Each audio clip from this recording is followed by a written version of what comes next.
Thursday, January 18th, 2024, the time 6:03. We'll start with the roll call, Brandon. Boers. Here. Bowman. Here. Nixon. Here. Stevens. Here. Wilson. Here. Sellers. Here. Chair West. I am here. I'd like to start out, just a couple comments. We would like to welcome Mr. Rob Sellers to the Planning Commission. I understand you've been around Jenks a long time, as I have, and are a CPA, correct? That is correct. Been very much involved in volunteer work, and if you'd like to say a couple words, that would be awesome, and then we'll get going. Sure. My kids have been lifelong Jenks students, graduated, and are off the payroll, so that's a good thing.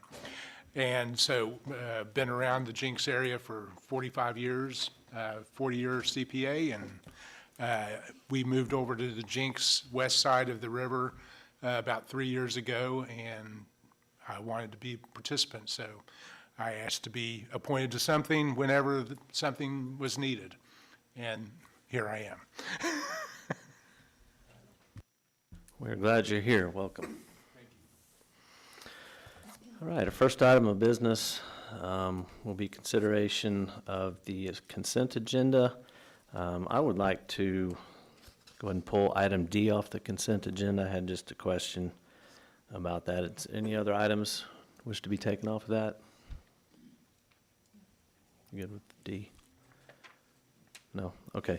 Then we can go ahead and entertain a motion on items A, B, C, and E on item 1, which is the consent agenda. I make a motion to approve the consent agenda,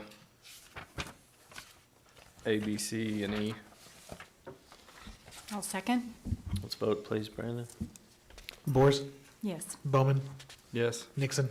Yes. Stevens. Yes. Wilson. Yes. Sellers. Yes. Chair West. Yes. Item 2 is consideration appropriate action relating to items removed from the consent agenda, which I asked to pull item D. I had a question, Mrs. Hilton, about the removing section 5 of the PUD, which was talking about the number of signs, maximum copy area per face, maximum heights for each type of sign, so forth, so on. Can you explain to me a little more about that? Yes, thank you, Chair West. If you will look in your packet or online at page 33, and I'll actually go back to page 26 of your packet. This is a draft version of the amendments to the original approved PUD 100. So as you know, there's an underlying zoning and then an overlay. So this was originally approved as PUD 100, and today they're coming in with a minor amendment because it did not meet the requirements for a major amendment. So on page 28, I started in, reason this is called a draft, because I wanted to make sure that the Simon organization has an opportunity to say, yes, that's exactly what we intended. But so on page 28, it starts talking about, this is PUD 100 minor amendment number 1, and talks about how the zoning was changed in April of 2022. Talks a little bit about permitted uses, because when we updated the Unified Development Ordinance, or UDO, we changed from use units to just use tables. And so that makes it's a little bit different, but similar. So when they came to me with two major requests, and one of them was to reduce the north boundary of the development area from, and one part it's 100 feet, and then the rest, the balance of the northern boundary is 25 feet, and they asked that the build line match the utility easement, which is 17.5 feet, standard utility easement. So that is part of the amendment there. And then if you get on page 33 of your packet, it talks about this note, which says number of signs, maximum copy area per face, and maximum heights for each sign listed in the table below are approximations only and are subject to further review as formal plans for the development progress. So we met with them, we've probably had at least 4 meetings about signage at the outlet mall. And part of our UDO changed, and some of this language was no longer applicable in the note. And so we just recommended that they strike the note. And then they went in, starting at the bottom of page 33, in red shows what they are requesting to be amended.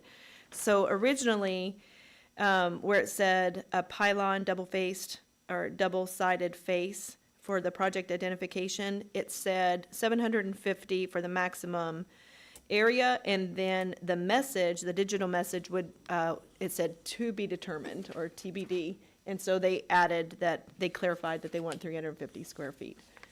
So then it just kind of keeps going, but that's pretty much it. It just didn't align with the new UDO, and then they had filled in the blanks for what they wanted to clarify moving forward.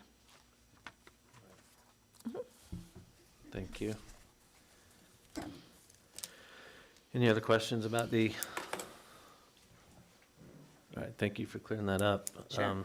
And I will make a motion that we approve item 1D that was pulled from the consent agenda. I'll second. Let's vote, please, Brandon. Bors, Yes. Bowman, Yes. Nixon, Yes. Stevens, Yes. Wilson, Yes. Sellers, Yes. Chair West. Yes. Takes us to agenda item number 3, which is JZ 23-688. Request by Charles Crow for a zone change from AG Agricultural to CS Commercial Shopping, general location 424 West 111th Street. That has been amended by, Page 100. yeah. That has been amended by the applicant from an AG to an office medium, an OM, rather than the commercial shopping. We will start out with a staff report with Mrs. Hilton, and then there will be questions from the commissioners to city staff, if there are any questions. At that point, we will then open the floor. The applicant will have the opportunity to speak, and then any members of the public will have opportunity to speak. We ask that you do keep your comments to 3 minutes if you can. Lots of you out there, and if everybody wants to talk, we don't want to go too late into the night, but we do absolutely want to hear what you have to say. So try not to repeat yourselves, try not to repeat what someone else has said. And we would ask also that you do address the commission when you come up to speak. After that, the applicant would have a time for a rebuttal or for answering questions that were raised, and then we'll close the floor and come back to the planning commission. So, Mrs. Hilton, please. Thank you, Chair West. This is application JZ 23688, and like you have already mentioned, we had it on the agenda in December, and Mr. Crow was not in Jenks, I almost said Tulsa, was not in, maybe not in Tulsa either, was not, definitely not in Jenks that evening, and I asked that we go ahead and continue it because there were some concerns and questions. We got several pieces of, we got several letters, several emails, got phone calls, really concerned about what the uses might be. And I felt like Mr. Crow would be best to represent the project that he has in mind. With that being said, I went back to him, forwarded him the emails and the concerns that the neighbors had. And I believe that he reached out to all of them or some of them, but had conversations with them regarding the project. He and I spoke again, and I asked if he would be interested in changing the zoning from commercial shopping to something less. Could have been local commercial, could have been office medium or office light. In the end, he was agreeable with office medium, and I think that for the most part, when it comes to uses, I think that resolved most of the questions and issues that I received from the public. One of the biggest concerns was, as far as uses go, one of the biggest was whether or not a dispensary could go on that property. And with an office medium, a dispensary would not be allowed. So it seemed right at that point to go that direction, and he was agreeable. So the request is for office medium. It was advertised as commercial shopping. The actual location is 424 West 111th Street, so it is east of Elm Street and south of 111th. So if you're familiar with the Red Barn on the north side of the street, this is kind of a little bit catty-cornered and further a little bit further to the east. So on page 101, I listed the emails, and you can see some of the concerns that were shared. On page 102, it talks about the comprehensive plan, and that's what we use as our guiding document. It was adopted in 2020. And when someone brings a project to staff, the first thing that we look at is the comprehensive plan and whether or not the request aligns with that. In this case, it does. The area, you can see all along Elm Street, all of that big pink, all those big pink boxes represents where the city and during the process where the consultants and the public felt like local commercial would be a good idea. So the smaller box, if you zoom in a little bit, shows a larger area along Elm Street. And one of the concerns, or the concerns of several people, was that it was surrounded on three sides by residential. This is not uncommon for zoning. We have setback standards in our Unified Development Ordinance that protects the residential neighbors. You can't build to the property line. There are other easements and things, platting that has to be done. So with that being said, generally speaking, there's usually some type of residential adjacent to commercial. And as far as this zoning case goes, the local commercial was adopted as the land use for that area, and the request for office medium does meet that requirement of the comprehensive plan. The site, when developed, would require full engineering and platting, which is a different set of processes. Tonight, we're just talking about land use. On page 104, I included for everyone's convenience, including the public, what it would look like if you built something that was zoned local commercial, commercial shopping, or office medium. So it talks about how many acres are needed. And when we updated the UDO, we eliminated the minimum acre and the lot widths.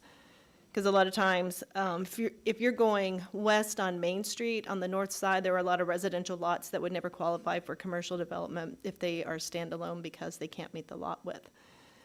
The front setbacks are all listed, the height requirements, and how much they can, how much impervious surface coverage, so how much can be concrete versus green space. If you look on page 105, I did the same thing again. I included office light, but this is the actual use table. So I said in 2022, we did away with use units, and instead of saying you can have a coat shop, a hat shop, a sock shop, and a shoe shop, it says that you can have retail uses. It says, instead of saying you can have a nail salon, a hair salon, and a barber shop, it says general services. So that's the biggest difference between the old code and the use units versus the new code. And if you go down through there, it just shows you if he had gone with the original commercial shopping, there are a lot more uses allowed. He's personally put a significant restraint on what could go on that property. If you look on page 107, it kind of continues, a little less relevant. On page 108, I stole these photos off of his website so you all can see what it looked like. And on page 109 is the public notice that went out. Page 110 shows the radius report, so anyone within that dotted line should have received a notice. And then I included the emails and letters that I received. We received a letter from the president of the Homeowners Association from Valley View Ridge, and stating that they strongly opposed the commercial shopping and requested that if the zoning was to be changed to local commercial, that any commercial construction be delayed until the successful completion of pending Elm Street improvements and intersection improvements. So another concern that came up with the citizens that live in that general area, currently 111th Street is a two-lane road and fairly narrow. So when you go through the plating process, you do have the opportunity to dedicate that right-of-way if there's any additional right-of-way dedication needed. You also have the opportunity to grab any decel lane if that were necessary. So there are ways to accommodate that, even though it is a two-lane street.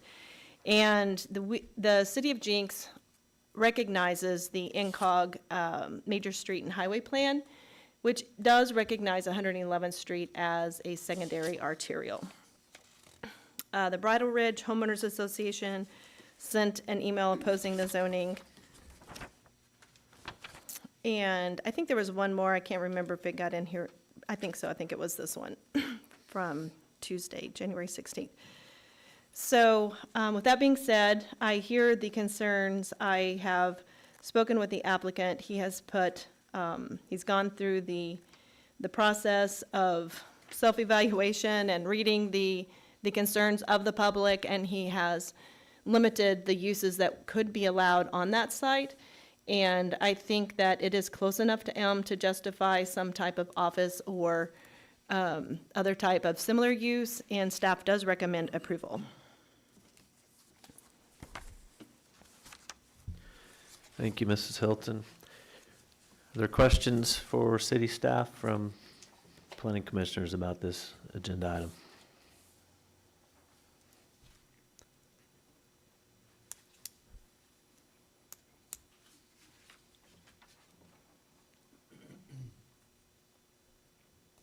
No? Could, Mrs. Hilton, would it be possible for you to give me just a brief overview of what is currently allowed under an AG zoning that is there today? I know it's enormous, but Well, I'll just flip open the code. How about that? You know, I don't wanna like take all our to time, but talk from memory. I think that'd be good to know what is currently allowed versus what he's asking for. Yes. You could do one single-family detached, which is what they currently have. You could have a government use, so you could have a library or a city office or complex by right. You could have passive agriculture, so we have a definition in there, but basically you can grow things. And you can even have, the city code allows up to X number of animals on an agriculture lot. And it's based by the number of acres per, so you could have X cows or horses per acre.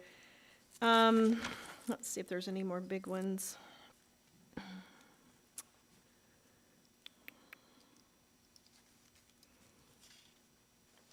You could have a medical marijuana commercial grow. On an ag property, we do have some standards in there where we have some setbacks from residential. I don't remember what they are at this exact moment. You could have, that's about it for the most things. So you could have animals, you could have a grow if the spacing worked out for you. Okay, thank you. We will go ahead and open the floor at this time. Is the applicant present tonight, Mr. Crowe? Yes, sir. Would you like to come up and give your name, address, please, sir? And Sure. My name is Charles Russell Crowe. I know. I go by Rusty for that reason. My address is 12705 East 88th Court North in Owasso, Oklahoma. thank you, sir. You have anything you'd like to tell us about your Sure. potential project? Hopefully, I can answer a lot of questions that anybody may have here today. I'm going to give you a brief overview of kind of how we purchased it, what we've done, and how we got here today. I've spoken to one of the persons that had objection today. We contacted all of them when we asked for the amended rezoning, and let them know that we have amended it, to let them know that, and also let them know I gave them my phone number, and so if they had any questions that they could contact me directly and get them answered. And I was able to get a phone number and contacted Miss Lisa Almond I think it was today or yesterday we visited about it. Hopefully I answered all of her questions, but I'm afraid there's no short story. I would give it to you, but I'll make it as quick as possible. We purchased this property in 2022. Shortly after we purchased it, I met with the zoning commission here, the planning commission, with Ms. Hilton and her group, which included your city engineer and 2 or 3 other individuals. I don't remember their names. I believe Mr. Macy was there. We talked about the options of this property, what we could, what we couldn't do with it at that time. And after visiting at length for about an hour and a half in that meeting, looking at all the plats and maps and everything that was available, we decided, my wife and I, decided to attempt to sell and market this as a residential piece of property zoned agriculture. I will tell you this, the previous owner had purchased that in 2006. In 2007, his wife passed, and apparently, according to his family, everything was neglected. The house, concerning the house, and everything in it. When we bought it, it was exactly that. I won't even go into what we found inside. The outside was bad enough, the structural damage and so forth. With that, we even still attempted, we drastically cut the price on it and attempted to sell it, put it on the MLS, and after 12 months, after the first 6 months, we reduced the price again, and it's been on the MLS for just over a year, I think, this month, and we have not got one valid, legitimate offer on the property. Going into this fall, we recognized we weren't getting anything. Let me back up just a little. Last summer, kind of as an experiment, I put this on LoopNet, the commercial marketing site, and to see what kind of reviews, what kind of information we get. At that point in time, we were contacted by a few equity firms, but mainly we did have a church interested in buying it. We were reached out to by a large medical health system here locally about it, but it all came back to the zoning on it. And so bottom line, we were at a loss to do anything. So that's why we've applied for the zoning, because the potentials for that piece of property, it's not big enough agriculturally to get things done to make money on it. The house is probably going to have to be completely destroyed. So that's why our best opportunity, and according to the 2020 approvals, that piece of property was approved for this type of zoning. And so that's what's brought us here to this point today. To just let you know, I haven't received any calls or contacts regarding the limitations we placed on ourselves by reducing it to office medium has taken out a lot of potential people that would have wanted to buy it. However, I don't particularly want a dispensary in my neighborhood, so I don't have any problems with that. I'm not sure it's a high enough market area for that to even sustain retail right there. I think the people that have been most interested are those with offices, whether it's medical or otherwise. And I spoke with Ms. Almond today regarding her concerns about what if it was a different type of residential housing, halfway house type of deal, or that type of thing. I said, pieces of property like that are right there at that piece of property is way too expensive for that type of transition housing. And I said, I have not been contacted by anyone regarding that, and that's the only question she had that possible office medium could have affected. So I think overall, that piece of property, I know what happens when the right business, company, whatever it is, comes in and takes that piece of property. I don't know if you've ever been on that piece of property, but it's got a heck of a view of downtown Tulsa and Turkey Mountain from there. and it is a desired piece of property. I think anybody that comes in is under the guidelines. I'm just wanting to put it on the market so a developer can do something for this community with it. I'm not the person that's going to do that. I can tell you that right now. I just don't even like mowing 4 acres. So with that being said, that's what's brought us to this point. So be glad to answer any questions. Thank you. Rusty, you said you go by? Yes. Rusty. Why did you buy it? Why did I buy it? As an investment. Okay.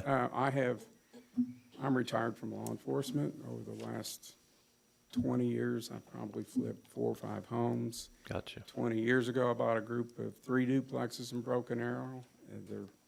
And as my retirement, this was going to be part of my retirement. And we bought it at a price that was going to be able to do that until the interest rates went up. Right. And now it's, yeah. That slowed down a number of things, yes. Yeah. Commissioners have any questions for Mr. Crow? How has your response been for those that you have spoken to? In the community, you said you spoke to those that had concerns. What's your response been back from them? I didn't get, the only response I personally got back was from Ms. Almond, even though we sent letters to each one notifying them and gave them our number. If you have any questions, I'll be glad to answer it. Those are the ones that I know. I mean, I can give you my opinion about traffic issues there. I mean, each one of us knows Elm needs to be expanded on South. My personal take on this, first of all, anything I do, or the commission does here today, isn't going to affect anything until somebody else buys it and does something with it. Nothing. It's going to sit there until I can get it sold to someone that can do something.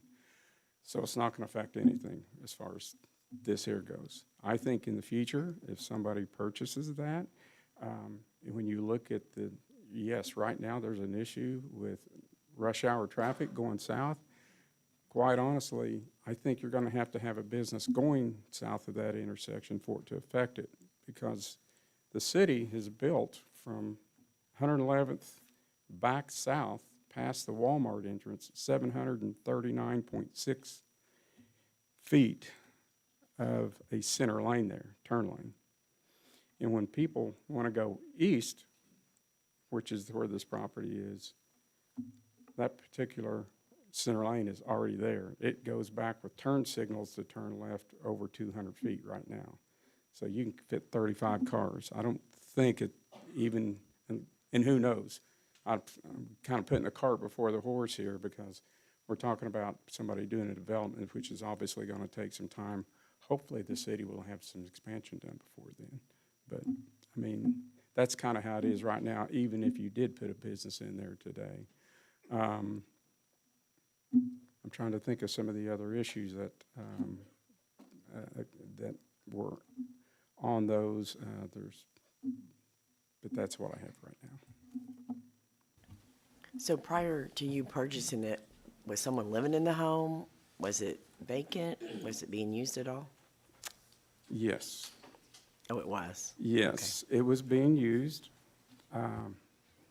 Again, I just put it this way, there was animals left in there that never were let out.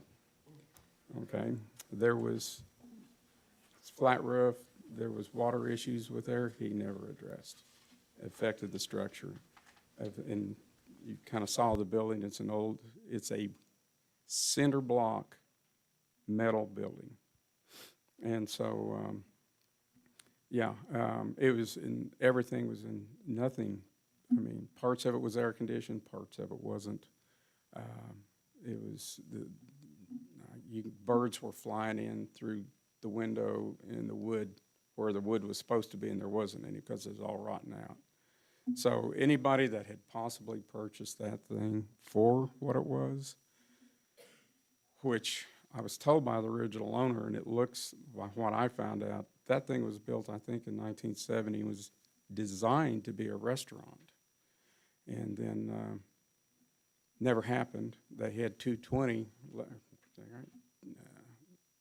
electricity ran to it, and that's the only reason I can think they would have done that. But it's never been that. It's been a residence ever since. And the previous owner kind of used it as an art studio as well.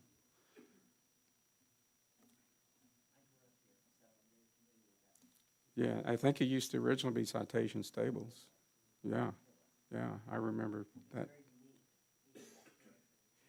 I wish he'd kept it up, because if he'd have kept it up, yeah, it was just gonna cost too much money. I've even had other realtors and people, I've had people in development look at it, and they said, it's gonna go, yeah, too much money to put into it, so. Craig, Amy, you good? Any other questions for Mr. Crowe? All right. I would like to address one thing, and I don't know if he's here or not. Mr. Gilstrap from the Homeowners Association wrote you a letter, and I want to, I agree with something he said. I talked about the traffic issue, but I agree with, if, they probably would help if you put a dead-end sign going on the traffic lights heading east there, and possibly a sign before the intersection. I agree with him on that. It might avoid any other traffic going there that doesn't need to be. Thank you, sir. All right, we'll go ahead and open it up to public comment. If you, do we have a list? I got a Yeah, list. Brandon's got a list for us, so if you hear your name and wish to speak, come on up and give your name and address, and try to keep your comments to 3 minutes, please. Thank you. Charlotte Montgomery. Okay. Justin Barr. No, thank you. Jim Ferris. No, thank you. Okay. Terry Walls.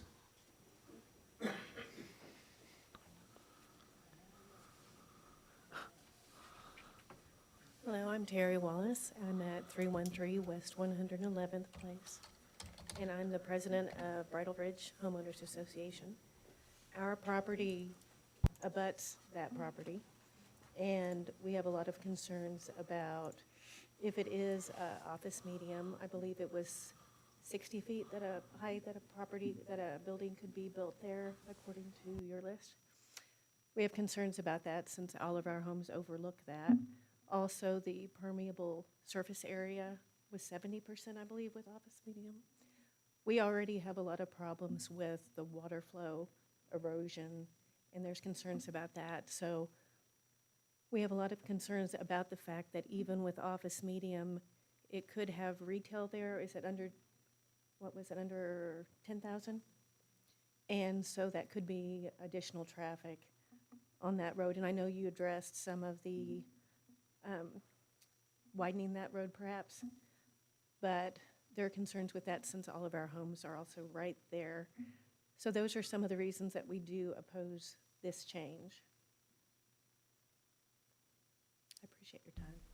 Thank you, Terry.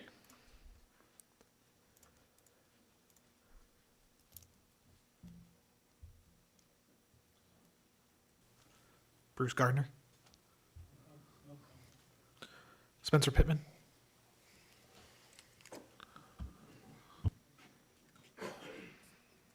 Hello, Commission. I'm Spencer Pittman. I live at 219 East 111th Place South. I'm a member of the Board of Directors of Valley View, so I'm here speaking on their behalf. You guys should have received a letter from them. The Valley View is located directly east of the applicant's lot. The municipal code defines office medium as including business parks and corporate campuses. And in this circumstance, our neighborhood takes the position it's inappropriate to be rezoning this applicant's lot from agriculture to this office medium because it doesn't meet the area, the aesthetic, and the traffic, et cetera. A little very brief background on Valley View. We're located, again, just east of the applicant's lot. And just directly east of that, it's a two-lane road, one lane each way, leads to a dead end. As Rusty indicated, I appreciate the fact that he mentioned the dead end sign. We need one closer to the intersection. But the traffic leading to and from 111th and Elm is exclusively residential. There's nothing else down there. There's no commercial, there's no business.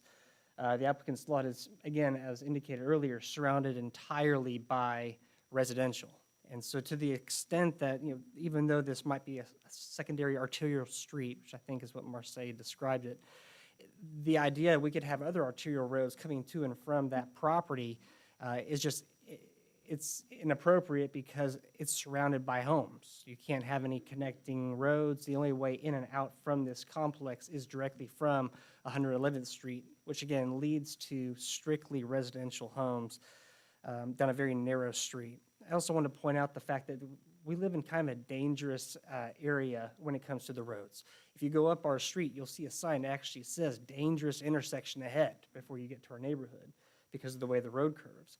I also take the position 111th and Elm is a dangerous intersection because the way that it curves, it's kind of lopsided. If you're going to turn left, it actually looks like you're going straight ahead into someone. So the traffic go exactly east of 111th and Elm, in my opinion, it's kind of dangerous. So even with the widening project that's going to be going on, we don't know if that's necessarily going to be addressing these concerns. We're also aware of the Cal Ripken project that it's going to be slowly making its way just to the north of our project. At this point, there's obviously this commission is aware of all the significant concerns that have kind of come along with this project, in addition to traffic concerns and sound concerns, a lot of unknowns. And at this point, we have another unknown that's going to be developing here as well. With the rezoning from ag to office medium, essentially business parks and corporate campuses, we have a new factor of unknowns of, is there going to be additional traffic that needs to be addressed?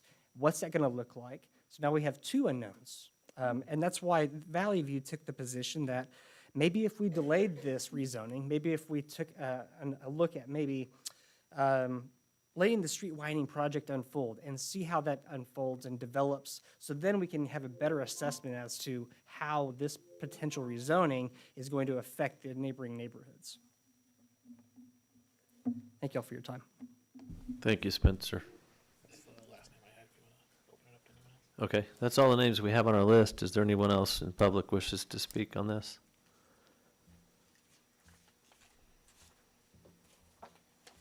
Anyone else wish to speak on agenda item number 3?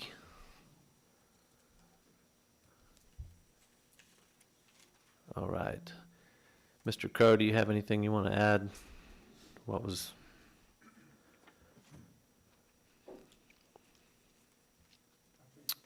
All right, we will go ahead and close the floor, come back to the Planning Commission for discussion and a potential motion on item number 3. I would say, even though this is just a land use issue tonight, we're not getting into engineering. Mrs. Wallace, Terry Wallace brought up the water concerns, which always comes up on every single project that we ever hear about.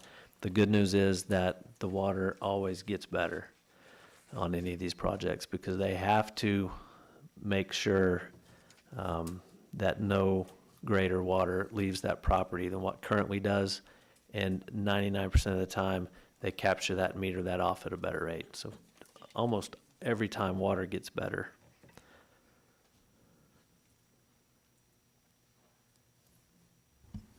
I'm just kind of voicing personal opinion. I feel like residential is, for me personally, the best use for this property, being surrounded 3 sides by residential. So for that reason, I'm opposed to the change.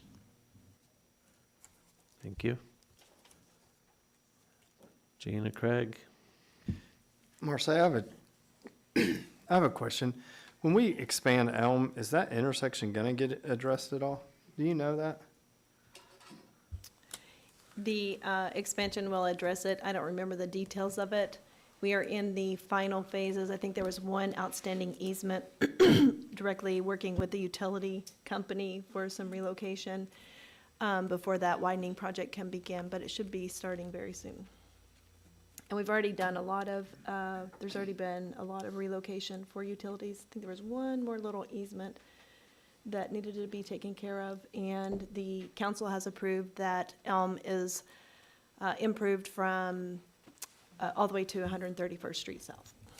I guess my question is, you know how the gentleman said that the road comes down? I don't know if you go over there, but it really looks like those people are coming straight into you. That's what I was wondering. I wonder, I mean, if you could find that out maybe in the future, I'd like to know. The city has, if you go back to the notification map is probably as good, and zoom in there. So the north side of 111th has 0 right-of-way dedicated except for the hard corner. So right now, the street is primarily south of what could be dedicated as street right-of-way. So it should be aligned slightly different. The only thing that we currently have access to, you can see that, the little square and then the extended square right there by the line, that area can be improved. Unless we buy additional right-of-way on the north side, then that would probably stay the same. So until someone develops on the north side, and that is slated for commercial development as well, and residential. So this is just pretty close to what is identified as commercial on the north side. So probably sometime in the near future, the piece of property on the north is gonna be coming to us too, to possibly be commercial, which would change all this. It So, could. so being surrounded by residential may not happen in the future, Well, as far as the east, west, and south. and south, that probably will stay, but they will be across the street from probably commercial and residential at some point.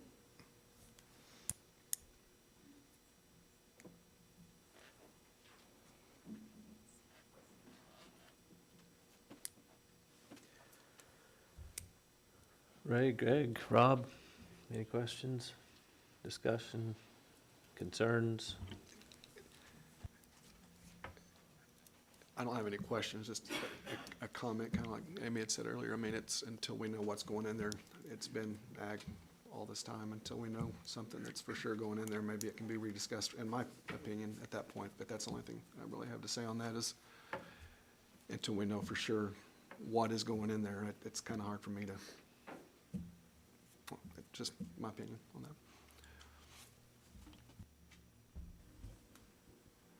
Our comprehensive plan, I believe, was revised in 2020, correct? Encourages this type of development, this type of zoning. This is a lesser, in my opinion, a lesser zoning than what was originally asked for with the commercial. I have a little trepidation as well with changing the zoning with residential on, literally on 3 sides backing up to the property. However, I am much more comfortable with the medium office than I would be with the commercial that was originally asked for. And with the comp plan, like I say, encouraging this development in this area, and with potential development on a very large piece of land to the north of this, I'm comfortable with the medium office zoning.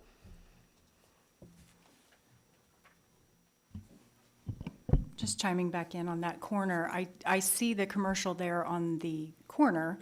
The hangup for me personally is that there is residential in between that. So if that entire corner on the intersection were commercial, but there is housing in between that. So to me, it just looks isolated there to have office medium. That's just my personal opinion. I was thinking more on the north side of the street, what's going to come eventually. I would assume that hard corner is also encouraged by the comp plan to be commercial. It is. The, We have that in our packet, don't we? from a traditional land use planning, and if most communities previously used the Louis land use system, and that is the system that said when you're growing as a municipality or city or town, then you take your hard corners of your arterial streets and your secondary arterials and you dedicate those to commercial or some compatible use. And any type of duplex or multifamily is considered compatible with commercial, which is why I'm assuming that when this was being evaluated, it was believed that that was a suitable place for some type of office or commercial, because you have commercial, then you have high-intensity, single-family, and then you have commercial, and high-intensity, single-family is considered transitional zoning, and it is considered compatible with office and retail.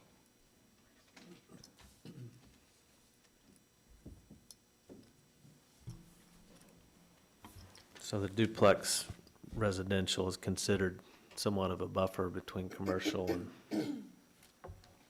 Right. residential.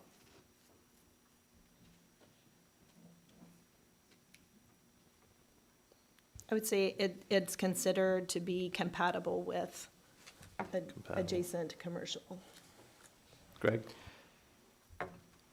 I think that, you know, anytime that you have controlled development, it's a better solution than uncontrolled development. I concur with Amy. I don't think that this is the right zoning change. I think it needs to be changed. I think it's more compatible for residential to protect that piece of property, because as an ag zone area, there's much more potential for things to go in there that are allowable that won't be compatible with surrounding neighborhoods. And I think it also, as Amy said, it's going to be an island unto itself, being office medium, right in that, surrounded by those other housing areas. So I think that perhaps looking at rezoning this for residential may be a better usage for that piece of property than going this route, because Chairman Scott, I don't know, my crystal ball's not good enough to know what's gonna come eventually someday, possibly on the north side where that horse ranch is and what looks like a homestead property. I think it'll be a long time before we get into development north of that, before we get everything around it. But I think that this needs to be protected for the homeowners and for those other residential areas, because something drops in the middle of that that's really not very compatible with those uses. But because it is allowable, it really handcuffs our ability to keep it from coming along, because it fits the guidelines. So I think that probably a different type of zoning, but I don't think this is the right solution for that spot.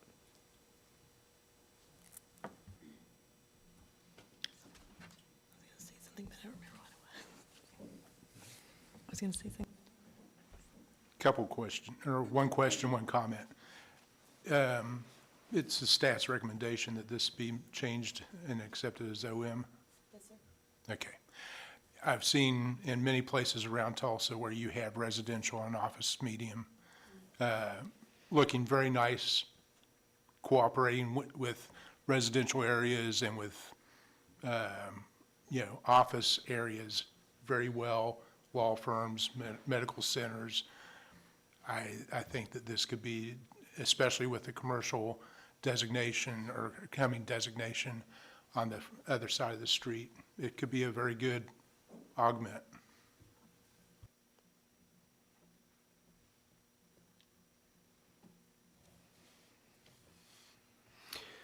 I like what Greg said about controlled development.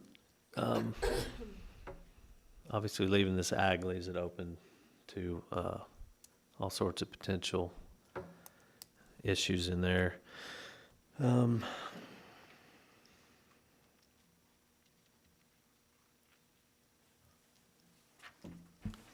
I guess I'm just curious, was there any, I don't know if I can ask a question again of the applicant, but any interest in just residential development? I mean, any residential developers?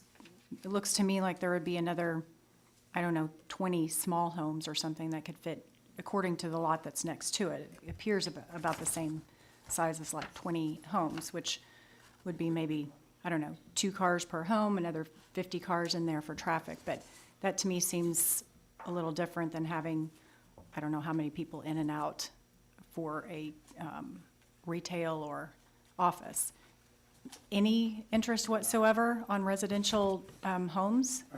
I actually had a development company, Shaw and Ramsey, Okay. come look at it personally when we first got it. I told them about it, and they came over. And the short story was, it's not big enough because of everything that you will have to put into it. Again, when you do meet all the requirements that the city will require somebody to meet, that will take care of any water conditions, putting in sidewalks. And again, talking with the civil engineer while we were meeting with the City Planning Commission, 2022, we discussed all those things that would have to be done. A retention pond, that will, again, as you said, it all looks nice when you do that. But as far as it was Mr. Shaw that came out and I met with that day, and that was the problem with the property. It's just not the right size. And therefore, if somebody did want to come back under this office medium, my understanding is, looking at the ordinances, that they could do something like that if it's over 8 units, something, if I'm correct on that. I think you had it listed in your plan.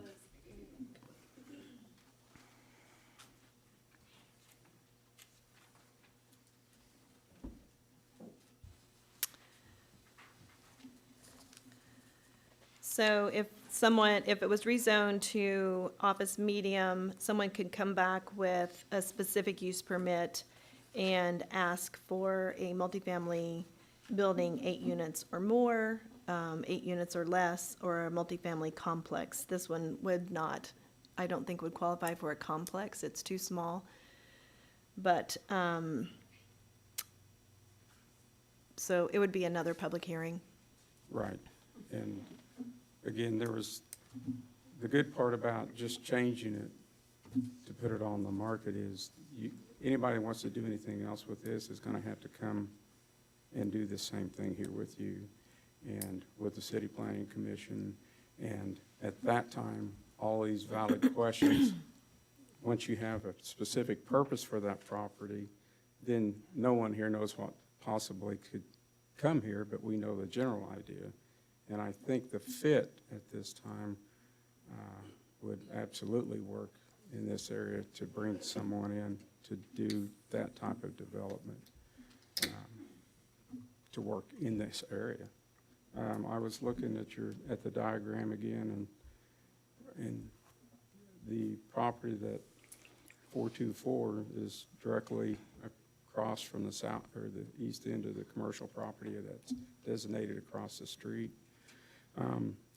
I don't know if you have the ability to look on the screen. I was going to answer the commission, the member's question earlier. The Tulsa County Assessor's Office on their map site, that northeast corner of that intersection, there's a city block, there's a city easement there for that square over there. That was, I'm assuming, is going to be used when they straighten the road out. That's the only reason I could think that it might be there, but there could be other reasons, but something to look at on the assessor's website. Did I answer your question? Okay. I think that's a really good point that Mrs. Hilton made, and kind of to address what Ray said is, we'd love to know exactly what's going in there and go, yeah, okay, this is going to be great. And like Rob said, they are able to harmonize these very well in many areas. The good news is that this is just a land use issue tonight, and we're saying, yeah, that's a possibility. We think something might work in there. Let's see what happens. And then when that does occur, then that does come back to us. That does come back through us and then on to City Council to make suggestions, put stipulations on, no, you can't do this, yes, we like that. So we will have the opportunity to kind of mitigate some additional issues with potential office uses when and if those come to us. It may not sell at this point. It may sell and it sits there for another 10 years before somebody does anything. They may come back in a month and go, this is our idea, and we go, oh, God, that's perfect. Or, no, we need to do something a little different. So we still have options available, even if the zoning is approved tonight. It's sold twice since 2006 as a agricultural. Is a comment I can think of at this point. going to sell again, it's going to come back to us again at some point. So why change it until we know or have a better understanding of what could possibly be coming? So, I don't know, I'm still trying to protect the neighborhoods around it. Why not keep it the way it is until we know, have a better understanding? I would That's argue my that opinion. So, changing it protects the neighborhoods, potentially protects them more, because then we have some control over what goes there versus right now. It's, I see both sides for sure. Chair West, Yes, ma'am. may I? Please. In order to do residential, there would have to be a comprehensive plan amendment. So right now, the only thing that is in alignment with that parcel is to allow some type of commercial or office use. That's all you can approve. You could not just, because you want to, approve residential, because that's not what the plan says. So when we look at the plan was adopted, and when we look at the plan, it's important to understand what the goals were and everything. And it's okay if you don't agree with the plan, it can be amended. That's also the great thing about that. But tonight, and for this applicant, and for his due diligence, and for all the conversations he's had, and all the effort that he's put into advertising, he can only advertise it as some type of office or some type of commercial, because that's all the plan allows. So if there's an error in the plan, that's a different conversation. But tonight, the plan says it should be some type of commercial, it should be some type of office, and he's requesting, will you approve office medium? He already said, I'm willing to not do commercial shopping, which had a lot of uses that may have been less desirable adjacent to a neighborhood. I can't think of too many reasons why an office would be an inadequate or improper use adjacent to a neighborhood. If you go down A Street, you have office house, office house, office house, office house. Very common. It's not generally something that's a big issue. We don't know what's coming. I wanted to clarify because I wasn't sure if I misspoke or confused everybody. The only thing that would come back, if you approve office medium, anything in the use standard chart would be allowed by right, and only if it had an S for specific use permit would it come back. So I may have confused someone by that. I apologize if I did. So with that being said, so tonight, the only consideration is, do you recommend office medium on a piece of property that was designated by the comprehensive plan for commercial development? And the reason, Ray, that you have to make a decision to take it from ag to office medium is this gentleman can't sell his property without that being office medium because of the comprehensive plan, correct, Marseille? So I don't know if you can answer this or not, but just for me, so if this wasn't to get approved tonight, it then goes to council, and if for some reason they didn't approve it, what would happen at that point? Could you answer that now or not? I mean, eventually it becomes commercial because it's in our UDO, is that correct? Correct. So the only way to move forward, if the applicant is denied a recommendation, it still goes to city council. City council will hear the same recommendation. They will know that the planning commission did not recommend approval, and they will make a decision based on the information that they've been presented. The applicant cannot sell the property for any use other than the existing use, which could be one single-family residence on an ag property or any type of agriculture use that is already allowed by right, or he can only sell it and advertise it for anything that with any type of ethics or integrity. He could only advertise it as a commercial or office use. He can't advertise it for anything else. So when he puts it out there for a bite, and he's saying, well, you can come and do residential here, that's disingenuous to the person who's buying it, because our comprehensive plan says, no, you cannot do residential there. You will do commercial or office.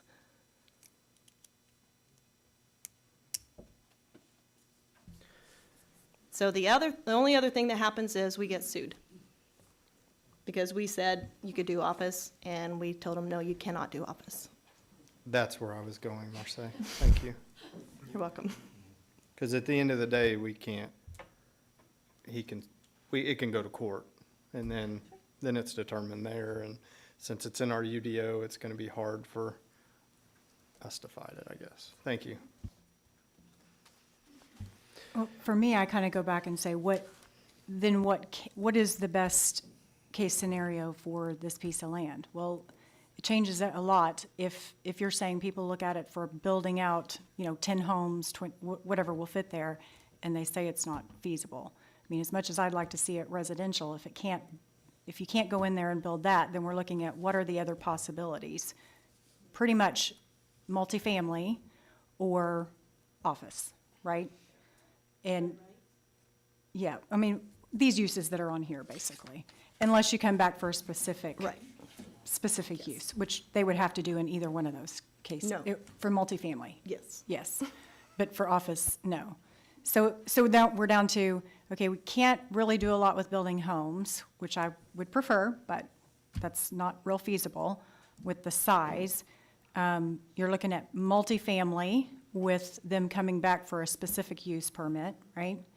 Or office, or leaving it like it is now, and there's the possibility of grow facility if there's distance there, or a farm. Because I think it's pretty unlikely that one person's gonna come in and build one. If you want some land or acreage, you probably don't wanna be surrounded, one person's probably not gonna come in, or they would have already bought it to build that one house, which I know if I were a neighbor there, I would probably prefer, but I think that's very unlikely. So we're looking at pretty much, can't do houses, multifamily, or office, or the current situation, which could be something worse. For me, that's kind of where my mind's getting to at this point.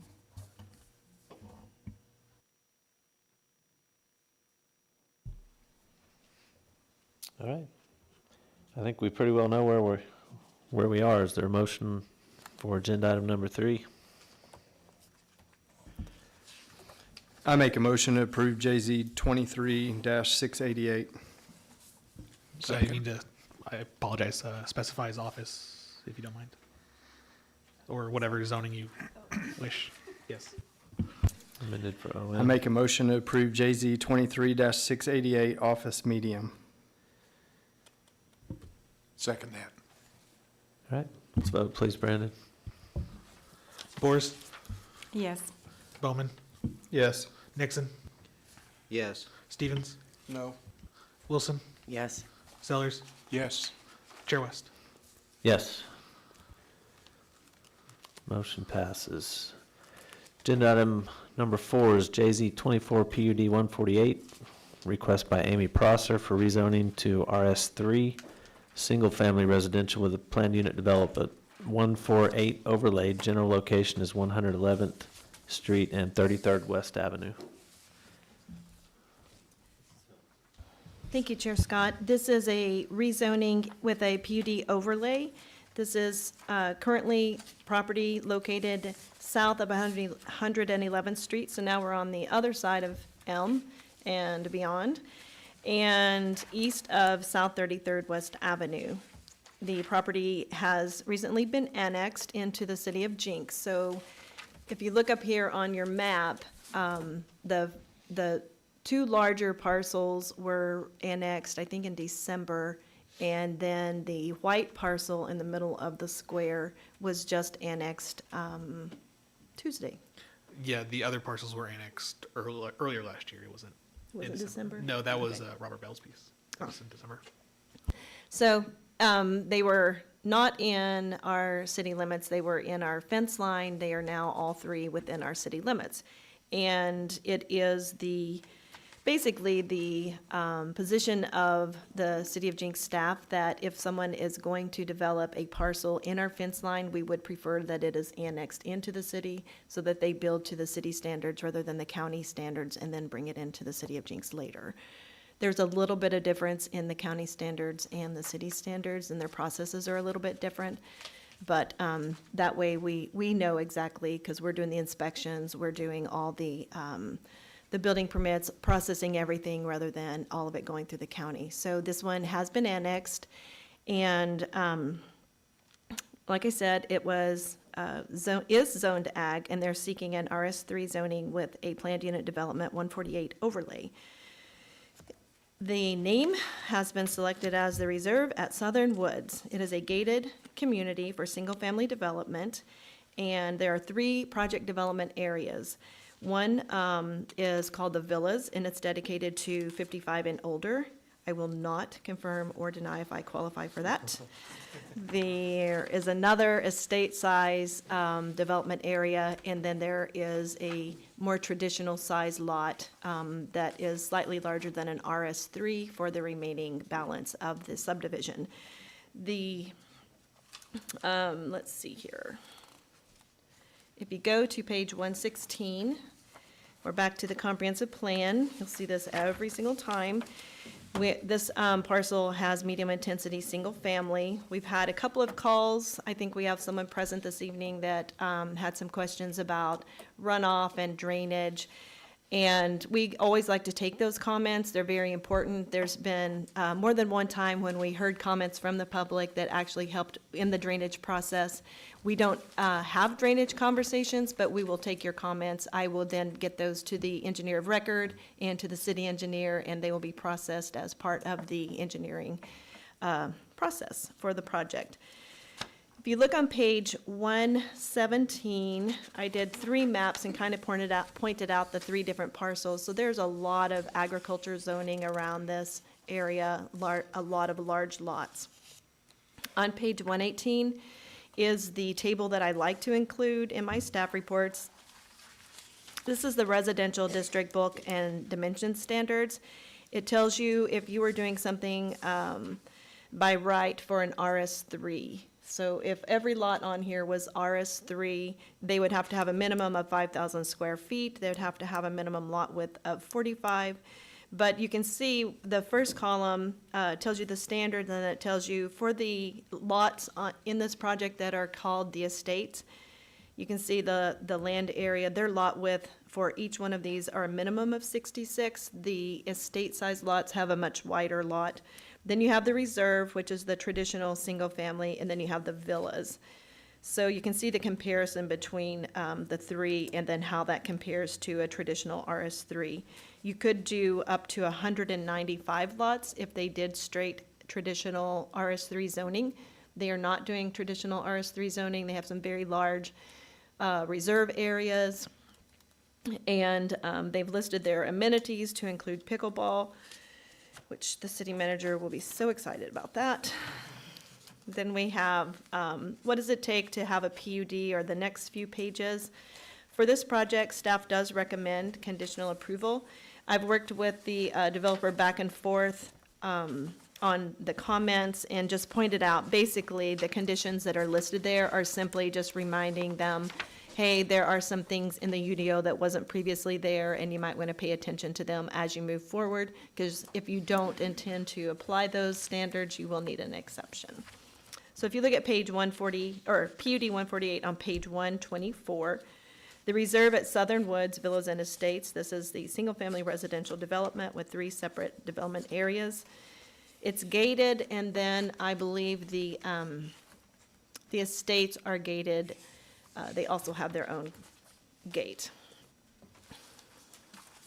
So on page 127, talks about the land area. We are looking at a total of 37.75 acres.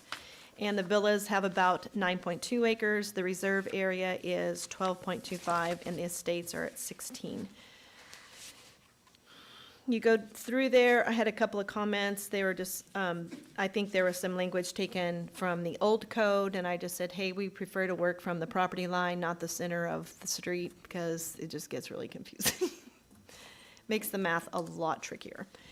Side yards on page 128, so those are highlighted there, what the different setbacks are.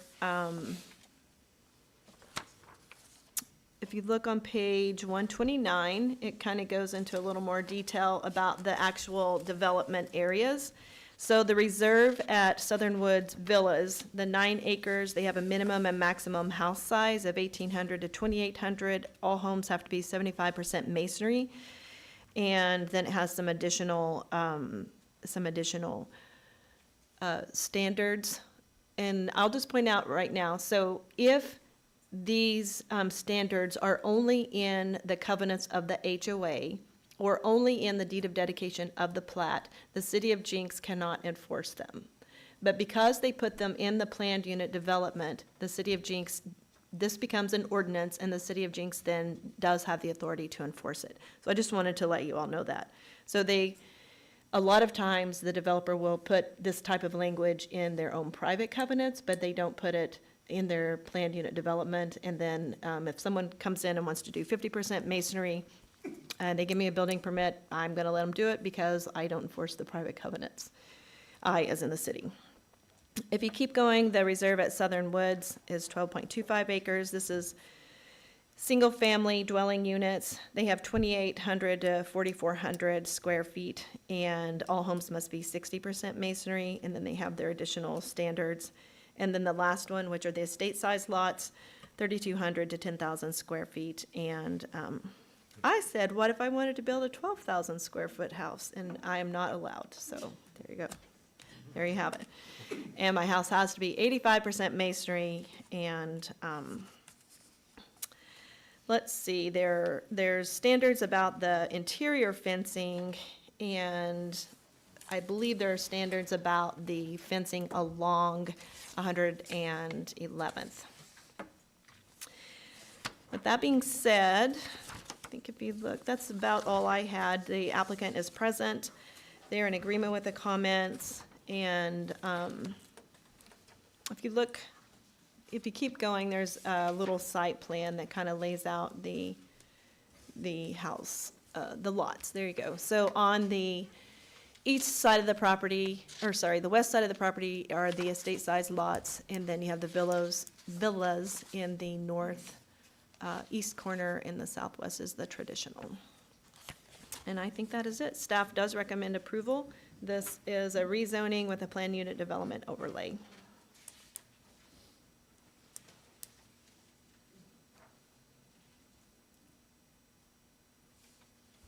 Thank you, Ms. Hilton. Does it say anywhere how deep the stacking is for the gate off of 111th? I did point out to them that we have standards in the code, and they would have Okay. to meet that. Yeah, and that, I think we've changed that in the last few years from the box, what do you call that? Where you punch in the numbers, not from the gate, but from the box to the road. Because we've had some issues with, yeah, you got 60 feet, but you've only got 20 feet from the box to the road, and okay, thanks. Any other questions from Mrs. Hilton?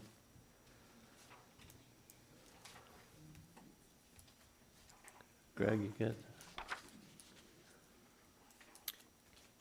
My question is, with everything else that we do along this road, with the increasing amount of residential development on 111th Street, is how is this going to, the traffic flow on here with this number of units, adding to what we already have, because this also, like the east side of this corner going, the group that we just discussed, this is also a narrow 2-lane road, even though this is, it's a secondary arterial with no shoulders and no safe way to exit if you have an emergency. And so now we're going to add a whole lot more traffic on this road. Is there part of this development plan that's going to address that? Because we have had, with the Trilio homes and the other neighborhoods along 111th, there's a lot of traffic east and west on here, on this section of 111th. And I just wondered if it's part of this development plan, how we're going to address that. From the staff conversations, and I did talk to the city engineer, about that, and I talked to them about any updates coming for 111th, and he sent me that information, and I will forward it to you, and we can make it public if anybody else wants. And then the applicant is available to answer any questions that you have regarding that. Thank you.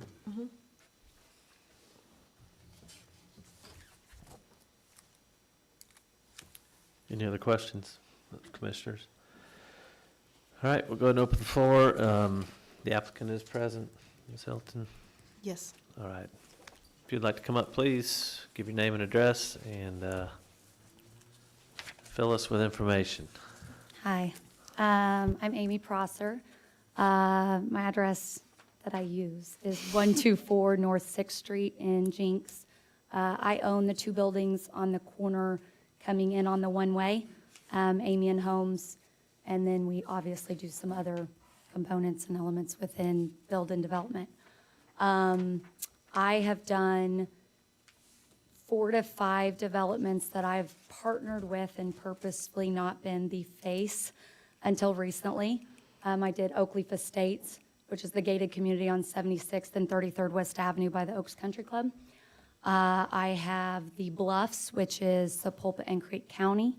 I have Hilton Heights, and then I partnered on finishing out and building out Fraser Lake Estates. So I've done many of these developments in very similar stature. But so far, outside of my office building, nothing has been in Jenks proper.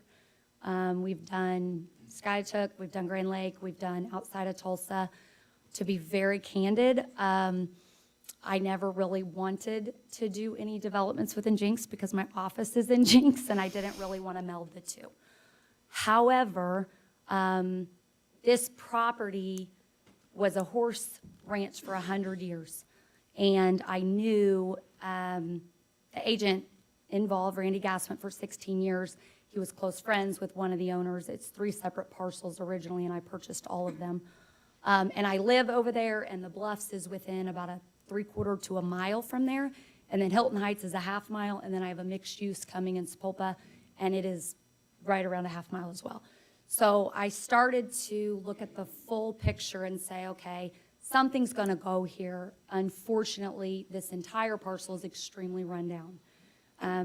You had very, very, very rough properties that I would not consider homes, but there were people living there. On top of that, there was a oil production company based off of the back corner and on the flood, which is on the creek side on the west side. Lots of issues there as well.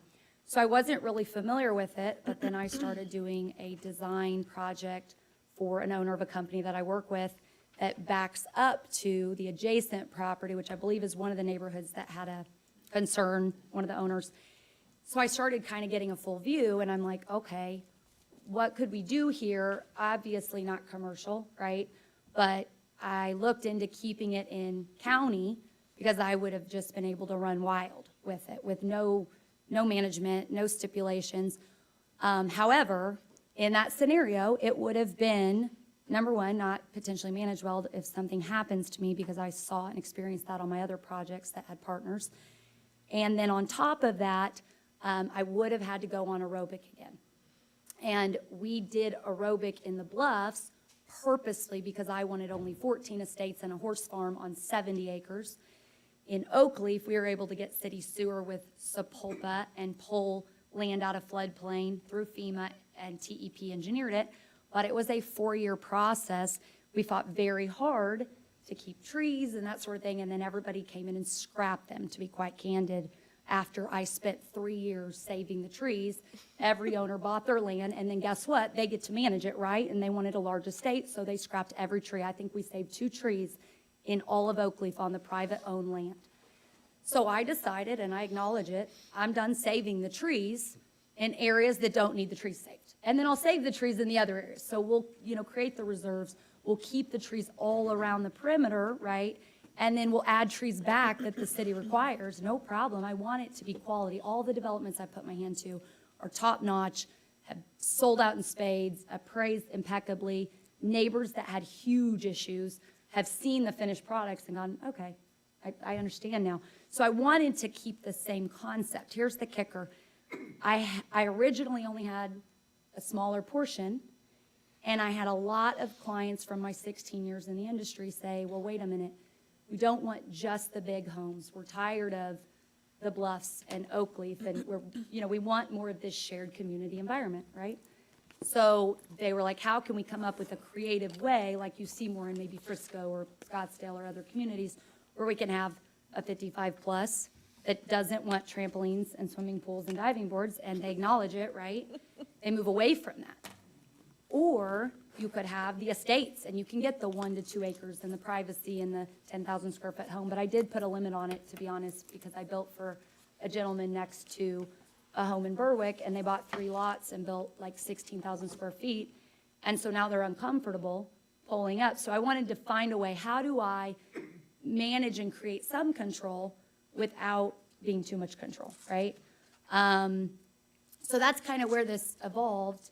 And to be honest, there's not, whether we want it or not, there's like barely any new construction in Jenks proper, Jenks schools. There's a ton in Bixby schools.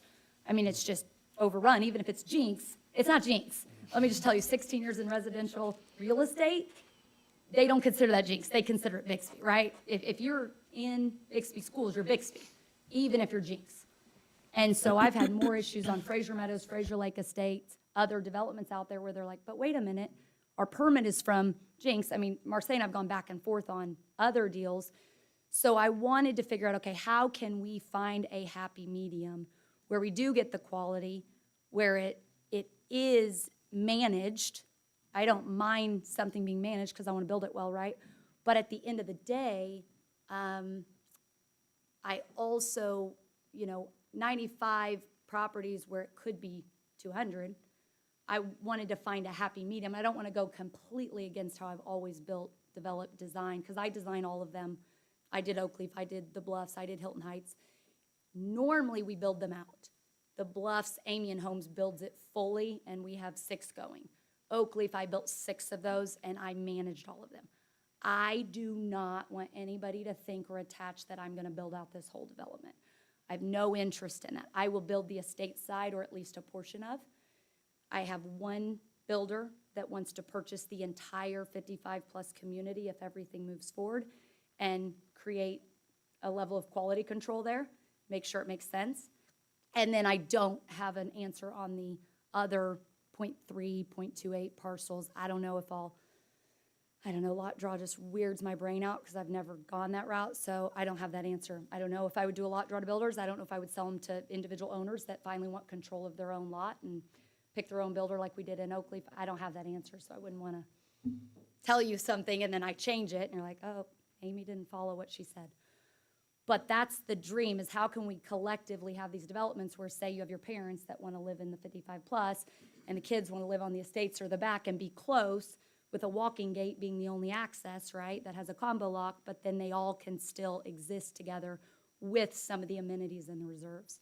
So I'd always wanted to kind of master plan it like that. The Bluffs, I had originally envisioned doing this there, and county was all about it, Spolpa was all about it, and with the topography, it was just hard. It was really hard. It was hard doing 14 homes.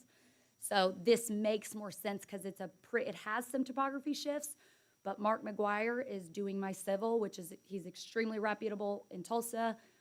He's done a lot around this area, and he has laid eyes on it and said that we shouldn't even have to bring in any fill whatsoever, that it can be earth moved to make it make sense, which is way better for the builds and the foundations. So that's kind of where we started from. She's given me some input on thoughts and opinions. We do have a provisional bus stop on the front that would allow for a full turnaround for traffic or issues or fire trucks. I think that's going to be more of a conversation. If we all agree that makes sense and works, I'm all for it, because I agree. I come from the back of Hilton and 49th and down that back road to Highway 75, and I am stuck behind bus stops taking my kids to school all the time, and I want to lose my ever-loving mind. So I own it, right? They stop like 5 times. And so I'm all for the bus stop. I don't have a problem with it. I want to make sure it all looks right and scales well, but I think that'd be a really good option to help, because it would be obviously on the outside of the gates.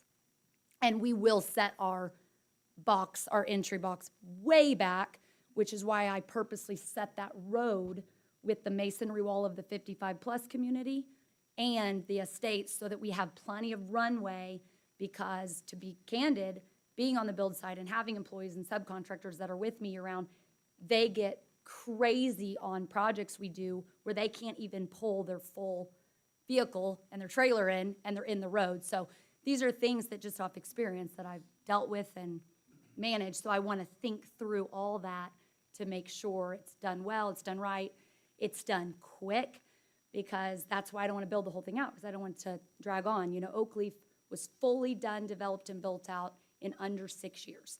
And everybody said, not possible, take you 10 years. So I want to find ways to be strategic to allow more people in, but I still want it to be quality. So that's why we've kind of purposely differentiated the three communities collectively as one.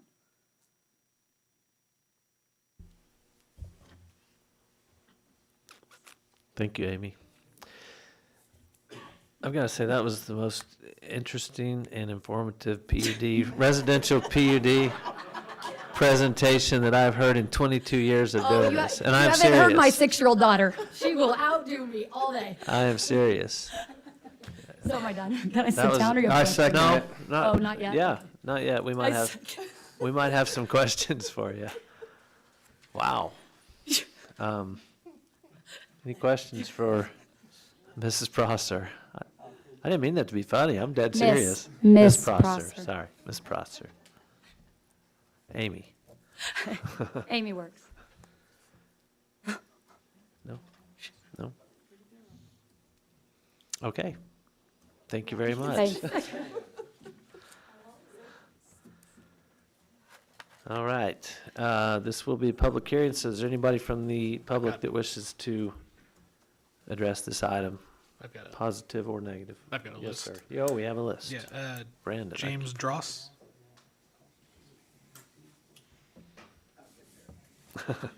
Take your time. We'll take our time.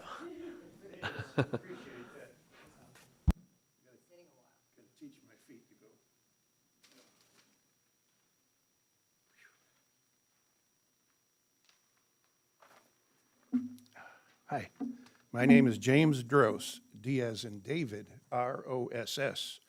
I live at 11224 South 26th West Avenue. My property is on the eastern side of theirs. I've got 4 acres. On your map, it's shaped like the state of Oklahoma. I just have a few concerns. One of them is the widening of 111th. Traffic is ludicrous. Garbage trucks, dump trucks, everybody wants to go to the dump. Everybody. Trash everywhere. People that they fall off the road, tear up the grass that's there, or fall in the ditch. That's a concern. I've lived there. I'm one of the new kids on the block. I've only been there 26 years. A concern of mine is a fence. Will this property be fenced? 55 and older community, I fit into that crowd. I may wander away from home. Or one of them might wander away from home into my house. That's a concern of mine. But construction debris. What provisions are there for construction debris? I've seen it fly everywhere, and we live out in the country. When I bought out there, there was nothing. Pasture land, tranquility. I'm all for the growth of Jenks. I love it. Absolutely love it. But the traffic is becoming a nightmare. 111th has to be widened. And basically, that's it. Well, one of the other issues, is because there was an oil production facility there, it was there 26 years ago when I bought out there.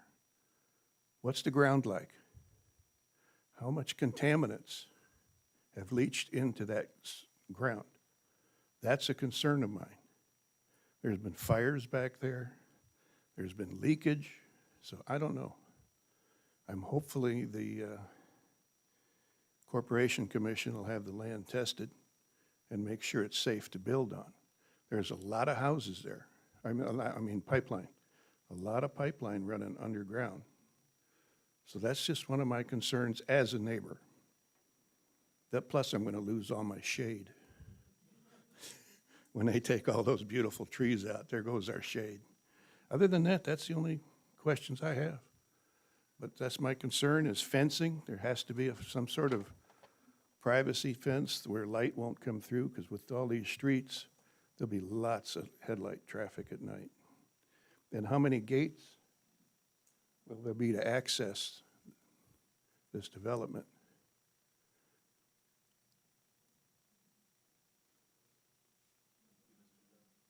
What's that? We'll let the applicant respond to those. But I look at one of your, other thing you had up there before that showed a road on the eastern boundary of that property.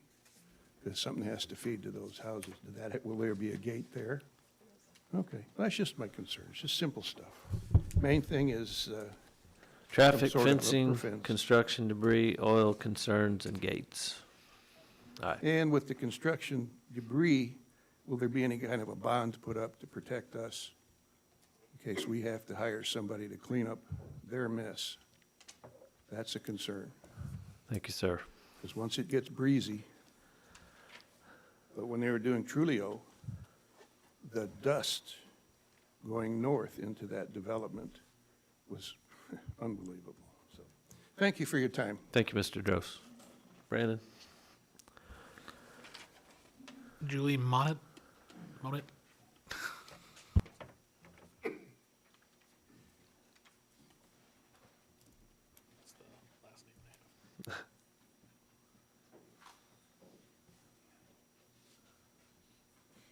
Yes, thank you, Commissioner and Planning Commission.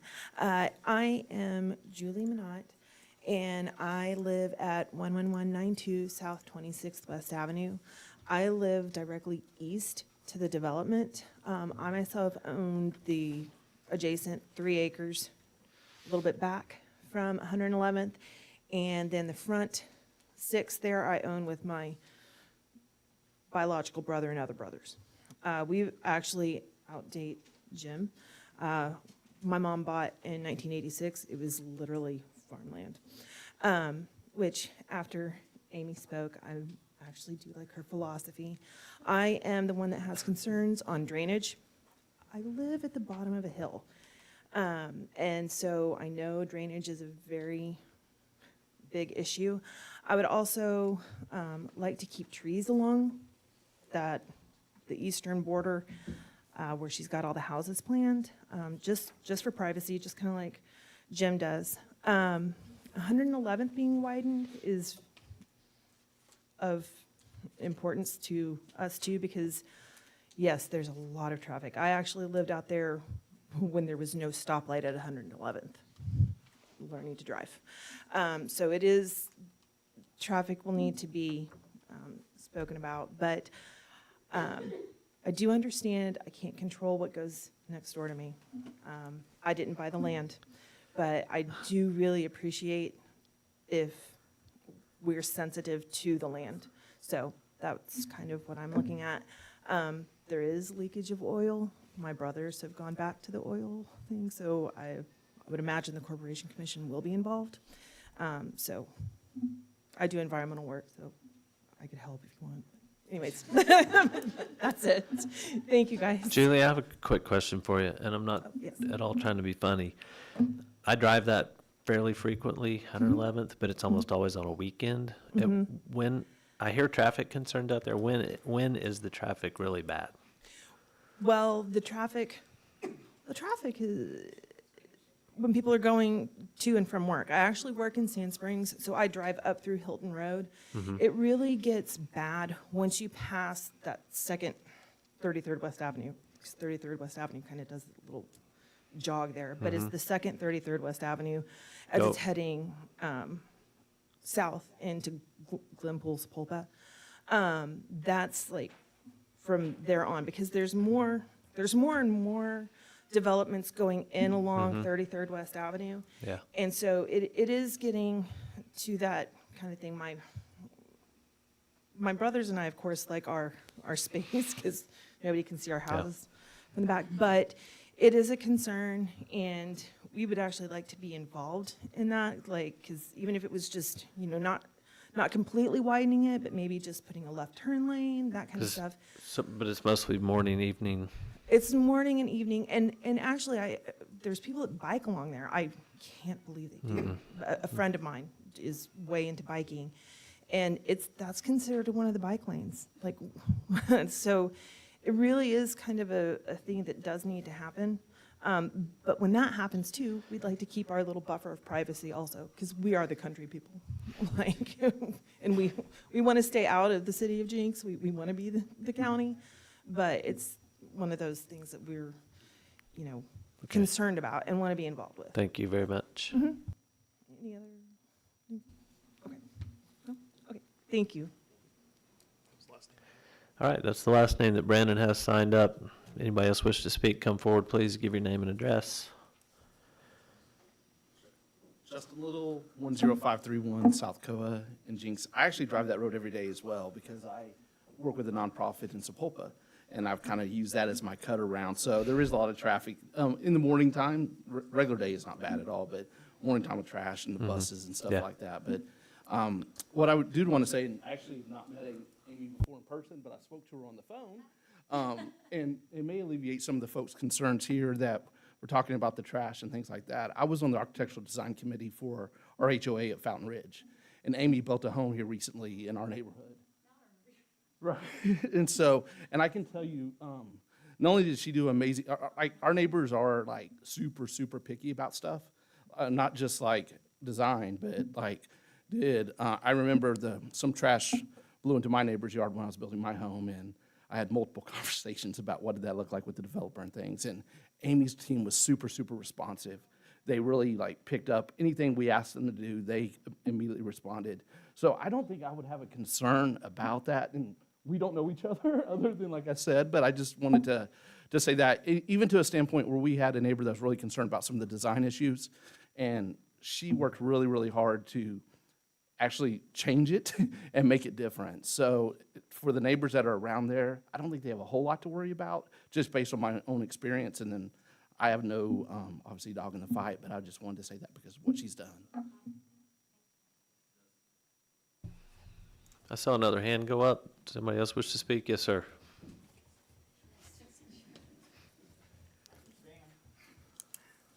My name's Leo Cacaperto. I live at 11323 South 33rd West Avenue. And one of my concerns is, again, the traffic. Something's got to be done. We need a light where you get off the turnpike or the highway, because you sit there for 20, 30 minutes sometimes trying to get across onto 111th Street. And something's got to be done there. Usually it's around rush hour traffic, of course. But the road needs to be widened down 111th really bad. And as far as the property goes, I've been out there with my tractor. I've got 16 acres that is on the south side of the property she just bought. And I was out there digging with my tractor, and I sliced both of my back tires open on buried oil pipes. And that was a hell of a limp home, and very expensive. So that's something that needs to be addressed. And there is a couple more oil wells that are still out there that have not been plugged. And one of them's in my front yard. It's an injection well, but it's been sitting there. And but we have had problems with, we've got a housing development on both sides of us now. One of them is Stone Creek, and if you drive by my place now, you can see trash bags up at the trees. I've pulled probably 2 cases of beer bottles out of my pasture because they're all over there rocking and rolling to Mexican music, but every now and then you'll see a beer bottle come flying over. And I've tried to talk to the developer, no good. And on the other side of me is Meadow Creek, and I've contacted the developer, I've contacted the neighbors, because they're flooding me out. I asked people to put up a privacy fence, 8-foot privacy fence, because I've got tractors and all kinds of equipment, and I didn't want any kids coming over getting hurt. And I also have my fence, which has electric for my cows, but they put up a privacy fence, and then they started putting swimming pools in their backyard. They got the dirt, and they put it up against the privacy fence. Can I show you a picture? Does it pertain to the agenda item we're speaking on tonight? Yeah. I just Thank want to you. make sure that Amy, I've heard good things about her, but I'm just wanting to make sure that she doesn't do to us what everybody else is doing. So, that's pretty much what I got. All right. Thank you for your concern, sir. Thank you for coming out and helping us with this. Well, Yes, ma'am.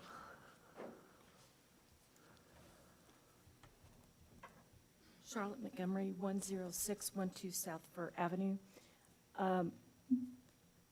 I do know that that property, I don't know if that particular, some of the wells that they were talking about, that is on the Argus maps. If you drop down and you look at where oil tank farms and stuff like that are, that was a Class 2 hazard.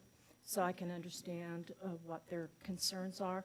My question is to staff, Ms. Helton, how is that addressed in this whole process? Because obviously that's a concern. That's my question. Thank you. Do you want to speak on that now? Sure.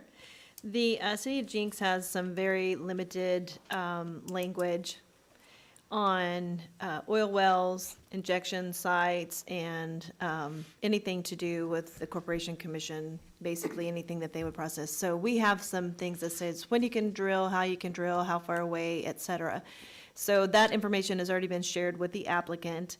And after that, once they start the process, so this board or commission reviews, again, the land use. So is this a good place to have residential? Should it be something else?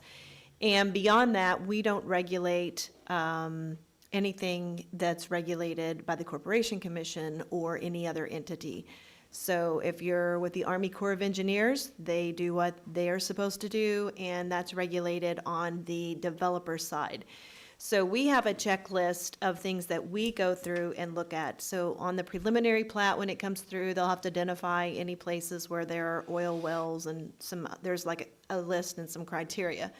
On the, on their side, and we had a lunch and learn later last year where we invited in other planners and consultants. So they do the other side, right? They bring these projects to the city, like Amy has, and they have their own checklist of things they have to go through. So they do have to contact the Corporation Committee or Commission. They do have to get all of these other steps done. We don't regulate it. We don't check it. I'm not going to follow through with the Corporation Commission. Sometimes out of a courtesy to a resident or a citizen, maybe there will be some conversation. I might request some information from the applicant. But as a rule, we are a recommending body here tonight, and we are recommending whether or not houses are going to be applicable and acceptable in this area. And then the developer has this very, very, very, very, very long list of all the things that they have to do on the other side of that. And I'll remind everyone, just because a zoning gets approved doesn't mean a project gets completed. So many times you can't satisfy the Corps of Engineers and your project doesn't move forward. Or you can't, you do get a letter back from the Corporation Commission, and guess what? You spent all this time and energy, the city approved your project, says, yes, residential is great here, but you don't get to build your project because the Corporation Commission said no, or you can't figure out how to sewer it, or you can't figure out how to get the water there, or you can figure out how to get it there, but your pockets just aren't deep enough to get water to the site. So just because we approve a zoning does not mean that a project ever gets built. And I have been in 3 different communities, and in every community, there have been beautiful, amazing concepts that never were built because they absolutely could not do it. So I think the applicant has some more information if you guys want a more detailed response to that. But from the city's side, we don't regulate any of those things. Thank you. Does anybody else wish to speak on this item?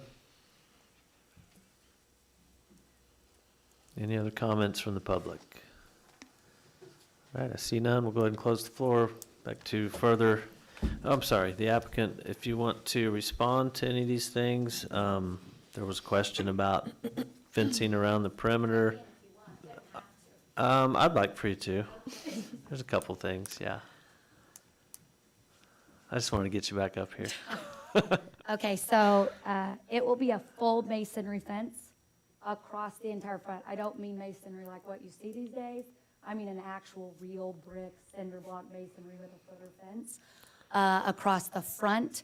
And then we will do a mix of iron, masonry, and even some, because of, I'm a designer, so I can't help it, but some like slat type decorative wood cedar fencing. So there will be a mix, but the face that everybody else that does not choose to buy into the community will see will be masonry. In regards to the concern for oil in Tulsa, I'd like to remind all of you that most of you live on or within a foot of a pipeline. If you really dig deep with the OCC, you really don't want to. Most communities in Tulsa proper and any surrounding areas are on pipelines. The gentleman that owned Cartilage Energy has 180 lines underground from that central connectivity, right?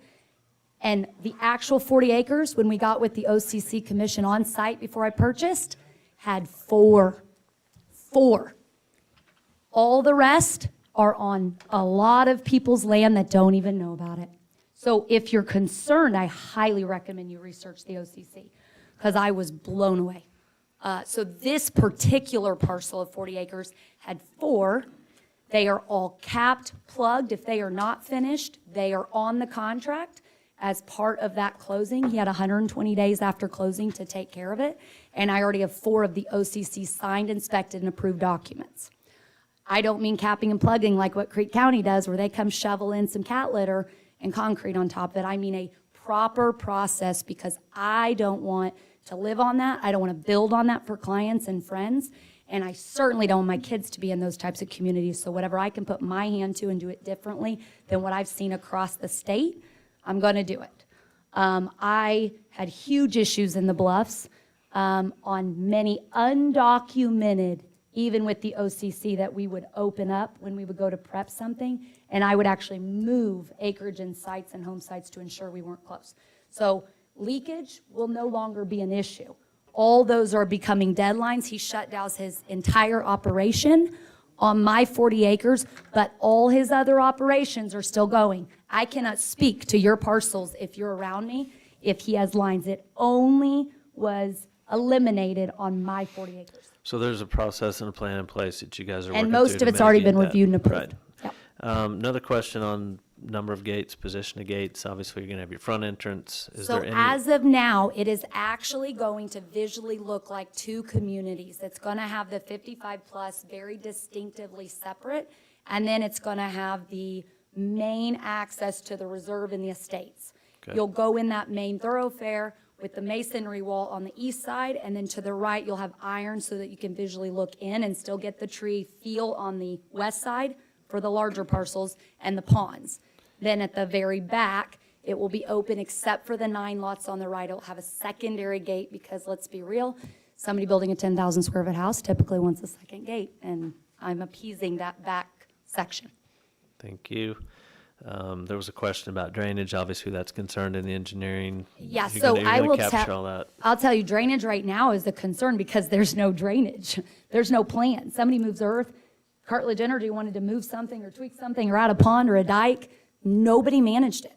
So now it's managed. There will be city sewer. It will all be tied in. It will be engineered. There will be Bennett Surveying sold out to Wallace Design Collective, but Wes and Cliff, who've been around forever, they still do all my stuff under the name of Wallace, but they do all my stuff. And so they will do topography and make sure that everything is engineered correctly, and then it gets sent over to Mark. Right. All right. Thank you, ma'am. All right, we'll go ahead and close the floor. We'll come back to the planning commission for further discussion and a motion on item number 4, please. I like this project. I like the idea of it. I like the idea of having the 55 and over separate. Location I like. Traffic obviously is a concern. It's a concern everywhere, especially at rush hour, especially trying to get out onto highways and section line roads, and that is a concern certain times of day for sure.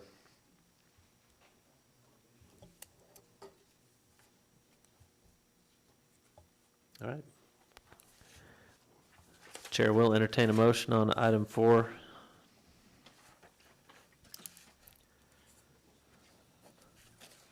I'll move to approve JZ 24 PUD 148 for approval.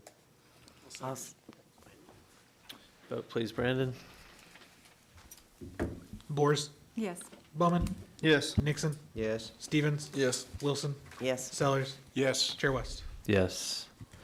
And before we get to item number 5, we've been going a couple hours. So we're going to take about a 5-minute recess. We'll try to reconvene right at 8 o'clock.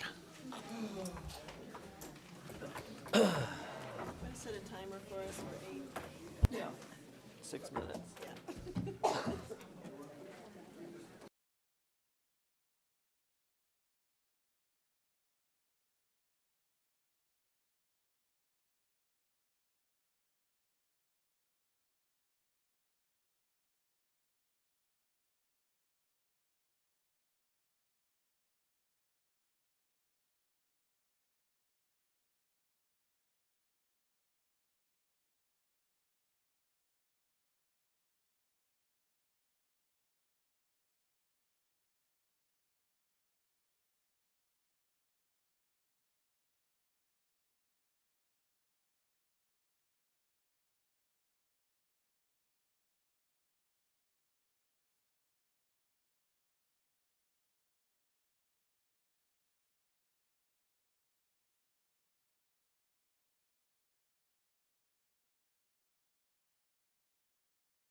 PM. We'll start with agenda item number 5, which is JZ 24 PUD 110.MA1, request by Robert Bell for a major amendment to PUD 110 to redefine Phase 1 and 2 and define new boundaries. General location is 1901 East 91st Street. This is on page 140 in our packet. Mrs. Hilton, please. Thank you, Chair West. This is the last item on the agenda, I believe, this evening. So thank you all who have sat in those very uncomfortable seats. I have sat in them many times and they are not comfortable. So thank you for staying. This is a major amendment. It's major amendment number 1 to the approved plan unit development 110. So I'm going to go back and do a little teeny bit of history before we jump into this. The comprehensive plan was approved in 2020. It was primarily completed before I ever even got here. I kind of was on the part of the committee that said, oh, there's a period missing because everything else was done. All the public hearings had taken place, all the writing had been done, and I got here at the very end and got it across the finish line. Then we the comprehensive plan has a list of recommendations at the end of it. We took those recommendations, and Halcyon Levine did the comprehensive plan, and they had also been hired to do the update to the zoning code, which is now referred to as the Unified Development Ordinance. It contains the zoning code and the subdivision regulations. So one of the changes that we wrote into the code was that if a planned unit, an approved planned unit development has not had any activity in 5 years, then before they can move forward, they have to come back to the Planning Commission and basically just say, we're here, we want to do it, we haven't done it for 5 years, but we're still interested, and then if there are any modifications, then we talk about them at that time. So that's basically how we got here this evening. So this project was originally approved in 2018. At that time, it was a very, the original plan, and I suppose to some degree could still happen, was a very flashy, high-end condominium project with apartments and mixed use. Probably the actual real type of mixed use that, I think it was planned to be the type of mixed use that when you think of it, is really what they had in mind. So with that being said, it was condominiums, apartments, and retail.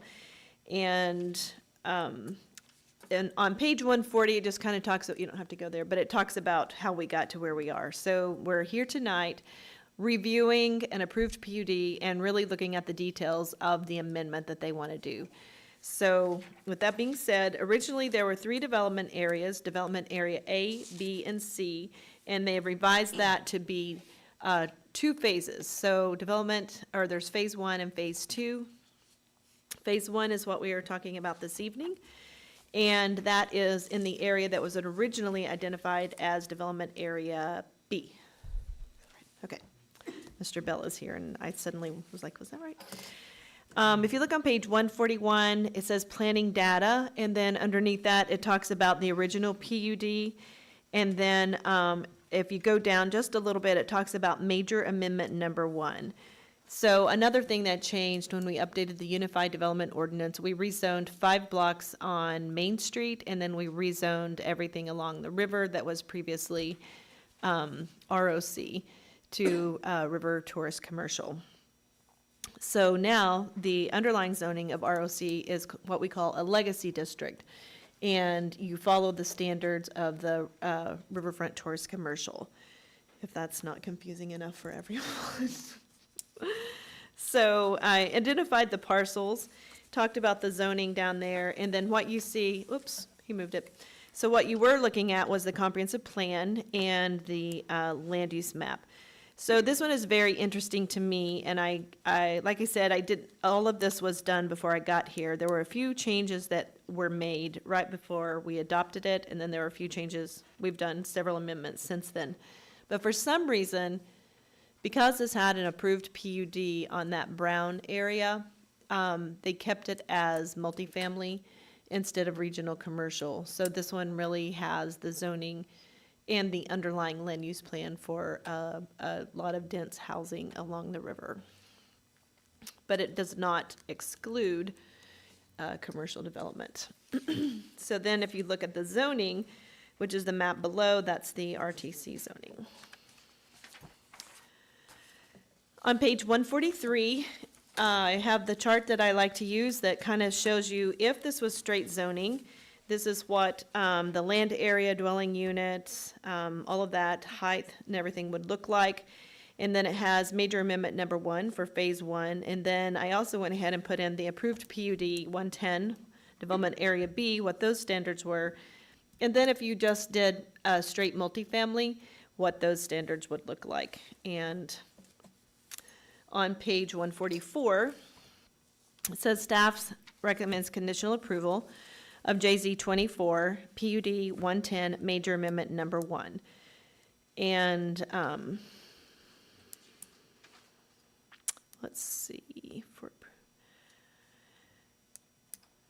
the conditions of approval were, number 1, to meet the requirements of the UDO unless accepted standards are approved in the PUD amendment. So something also from an educational perspective, the UDO is the Unified Development Ordinance, and it is we'll call it the law. So when someone comes in, this is the law. This is what you have to do.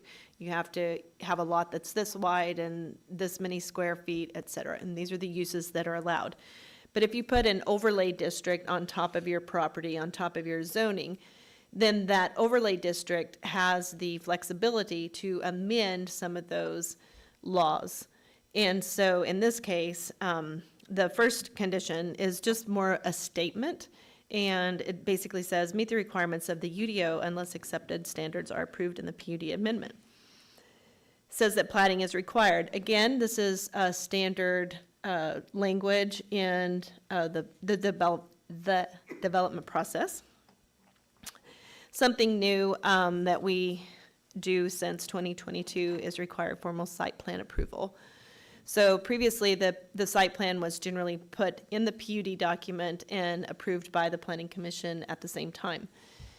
So what we found over the years is from the time the PUD is approved, so you think you know exactly what you're getting, right?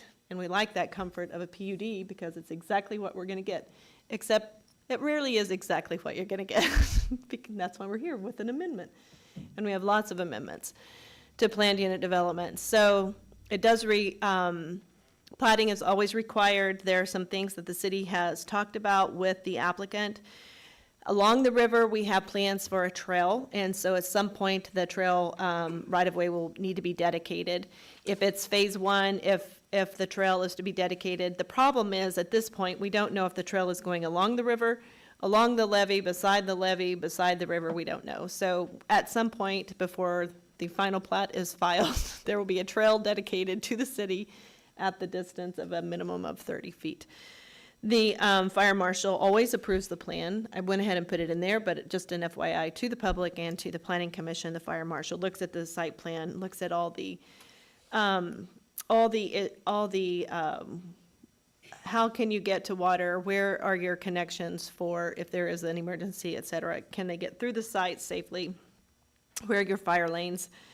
That solid red line tells you where to paint them, et cetera. And then with engineering, again, this is part of traditional development. And tonight, your question is really, this is a major amendment, for a piece of property that was already zoned and approved to allow for condominiums, apartments, and a mix of retail uses. And so tonight, they're saying, we originally wanted to build 300 apartments, but we know today that we want to build 150. So it's half the density that they originally planned for. The site plan has changed. That in itself would have triggered a major amendment, even if they had started last year, if they came in today and said, we want to do 150 instead of 300, and this is how the site plan is, they would be before you tonight anyway. As you know, they have to work with FEMA and the Corps of Engineers and anybody else if there's any outstanding floodplain stuff. There's a little bit that is coordinated with the city engineer. The engineer of record, which will work for the client, will be the one who signs their name to those documents and says, I agree that this is a sound project and will cause no adverse impact. And If you all have any comments or recommendations, they'll be included when they go to city council, and if city council has any recommendations in their actual motion, if it is approved, then those would be added to the conditions for approval.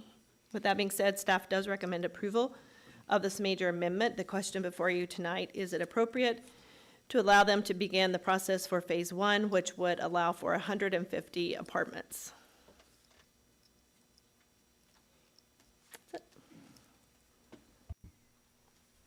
Thank you, Mrs. Hilton. Any questions for staff?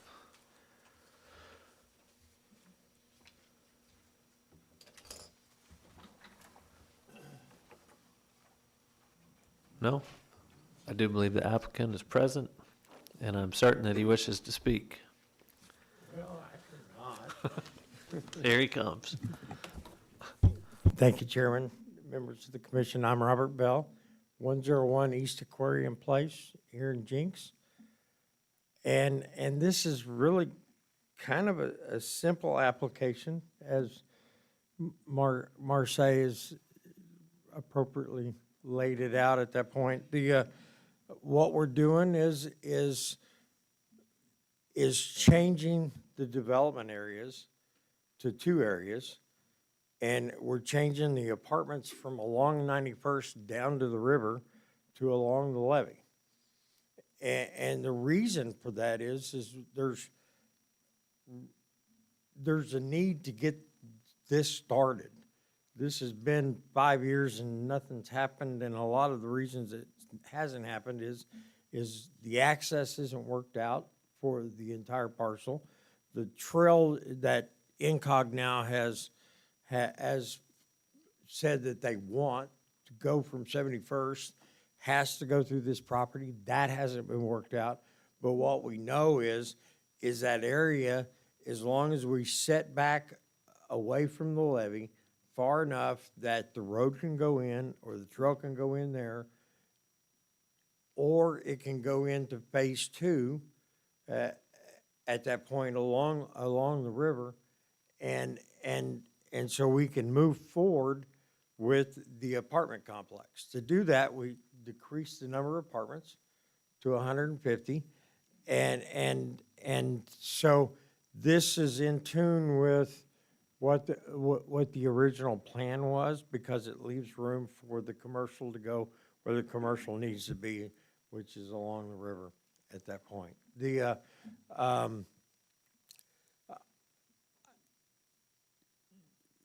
Just a little comment that I don't think the trail will get dedicated in phase 1 plat at that point. I think what we can do is designate the levee as a reserve area in that plat and allow the use of a trail or the road to be in that reserve area, and that will accommodate that if that's where they want it to go at that point.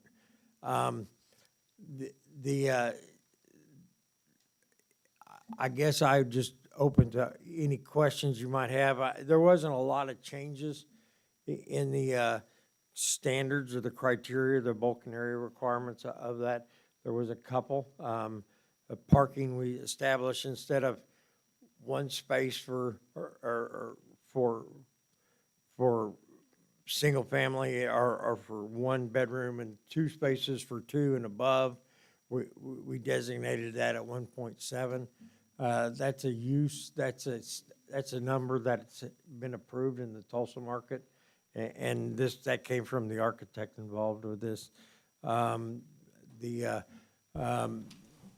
There's no detention along the river, but there's a lot of fill required. If you remember back, our standard for development when Riverwalk went in was all the buildings had to be above the 1 foot above the 1986 event. So all that engineering and all that data still has to be completed. We can deal with phase 1 without a lot of implications of impact of that. What we know is that the river has been scoured. There's been studies done, and the floodplain now is no longer on these properties. It's out into the river. So the 100-year floodplain is completely within the river. And there's no floodplain that gets onto, or there's no 100-year floodplain that gets onto these properties, Riverwalk or this property at this point, and which gives us more freeboard to what the levees were designed to withstand, which gives us the ability to fill it to make this safe at that point. So we can keep going, but I'll shut up and if you have any questions, and then I'll. You had, you mentioned that you might put some reserve on part of the levee for potential trail coming through there. How much, if any, of the levee does the property owner own? So there's just one area that comes over the levee and almost all the way over to the 75-foot. The levee's is 75 feet from the center line on either side. Who owns that? That gentleman right there. Okay, the Corps doesn't own it, they just manage it. Yeah. It's private ownership. Yeah. Okay. And my owner owns the rest of Got it, you. except for that little area that comes out close to 91st Street at that point.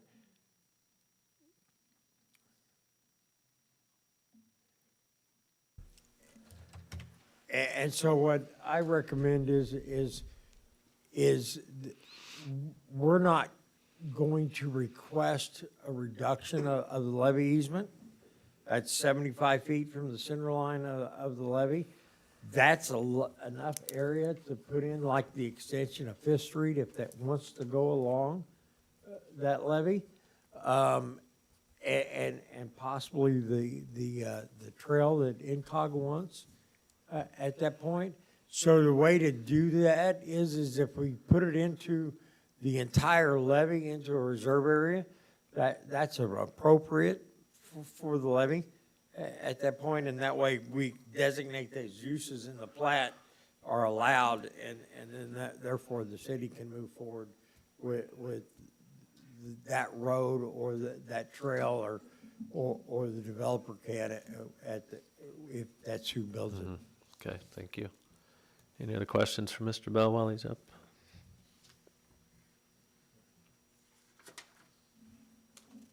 Oh, okay.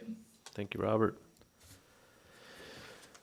All right, we'll open this up to public comment. Does anyone wish to make a? I've got a list. Oh, we have a list from Brandon. We'll start with that. Maria.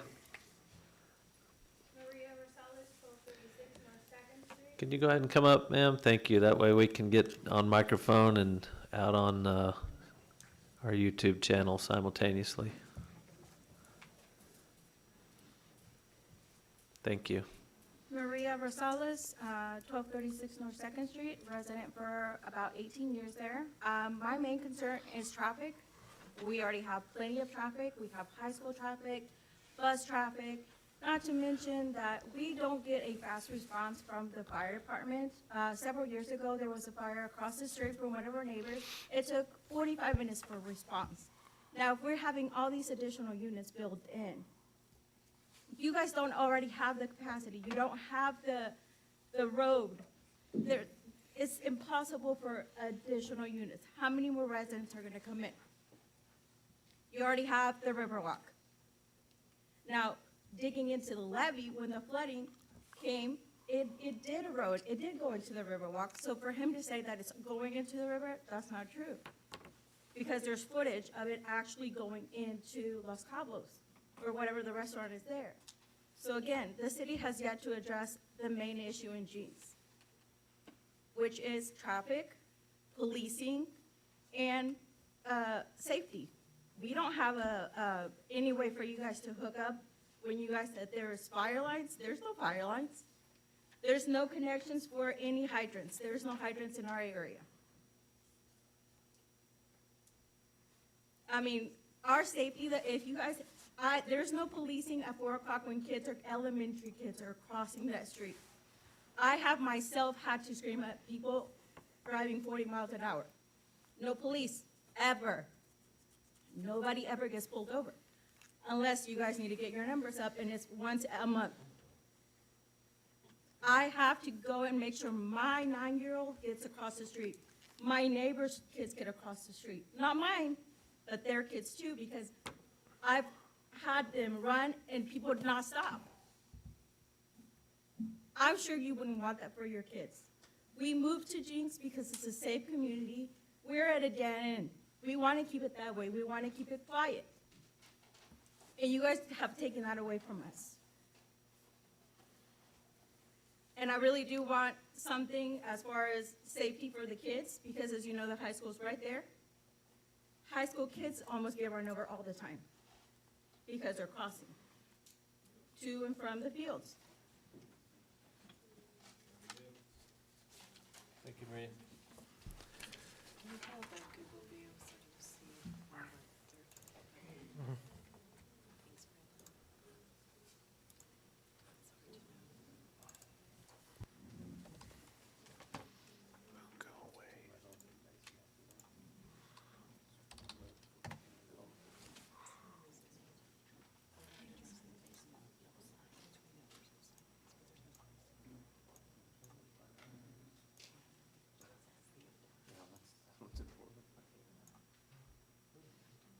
This is where the development is. I'm trying to get an understanding of where the crossing. Can you go to the GIS so we can see the parcels on top of it? Probably not. Oh yeah, there's a public one, isn't there? I forgot about that.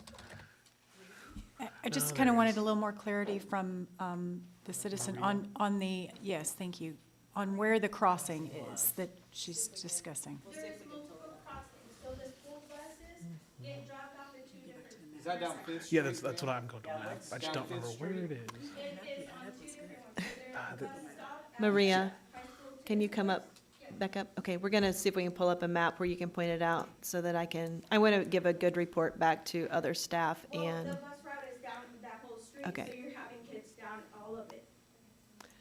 it'll be just a second to get this pulled up. That way, unless I can see it, I'm probably not gonna do a good job reporting it back. It's down the whole intersection, honestly, go. it's the bus route. So 91st/K. Okay, so you're talking about, she's gonna show us over here. Oh, it's not a smart screen anymore. Kids get picked up on K, and about 10 to 15 kids By the tennis courts? by the tennis courts, and those are all elementary kids that get picked up around 7:30. There's other kids that get picked up and dropped off. There's another stop right here. There's another one right by Grace, and there's another one by the basketball court, the Jenks High School basketball court. There's about 30 kids that get on that one. Okay, So all the way, like, if you're crossing, the high schoolers are crossing here to get to the baseball fields, to the training facilities, to the track field. All of the soccer players, they're walking across as well. You also have, you guys have marathons all the time. Bicycles, runners. Our street are constantly blocked off as it is. So for you to put in additional people coming through there, because we already have a lot of traffic from people trying to get out of Jenks into Jenks. Due to the number of bus shortage drivers, right now, my kid last year was getting at home at 4. High schoolers are getting out. Buses are running at that time. When you drive through that intersection at around 2, 2:30, 3, 4, anywhere from 2 on, there's just a line of yellow buses at any given time. okay. So when all of that was already added, when they added this and this, when there's competitions, people are pulling up and all over the places. So my concern is for the kids. And who's gonna answer for the kids? The other day, I had a little girl who was walking home, her dogs got out, they started running in the middle of the road. Thankfully, there was a police officer who helped me grab and stop traffic, because cars weren't stopping. She's 9 years old. Maria, while you're up there, could you give us a general idea of where you live and where there are no fire hydrants? Because that's a huge concern for us, so we'd like to check on that as well. So we are on, I apologize. We are North Second Street, right here. Okay. Where this additions. Okay, and you believe there's no fire hydrants on North Second Street, north of I've K? yet to see one. Okay, And thank you. when there was the semi caught on fire again, there was nothing. It took that resident taking out his water hose and getting it out. Okay, thank you very much. I will say, from personal experience, I've almost been hit by a car outside of City Hall. And also, there was an accident on A Street, I'm just saying I truly understand how sometimes the traffic gets a little tunnel vision, because there was an accident on A Street. I witnessed the accident, and several other staff did, and I tried to stop traffic, and they literally would not stop. I stood in the middle of the road, and they would not stop. So these are your neighbors. These are your people, and I don't know what to do, because I understand. I've almost been hit by a car, and I could not even get people. Literally got in a pointing, yelling match at some guy who refused to stop. So I get it. I'll make a note. I will make sure that the city engineer is aware of those, the fire department and the police department. All right, Brandon, got another name? Brian Kirk. Brian?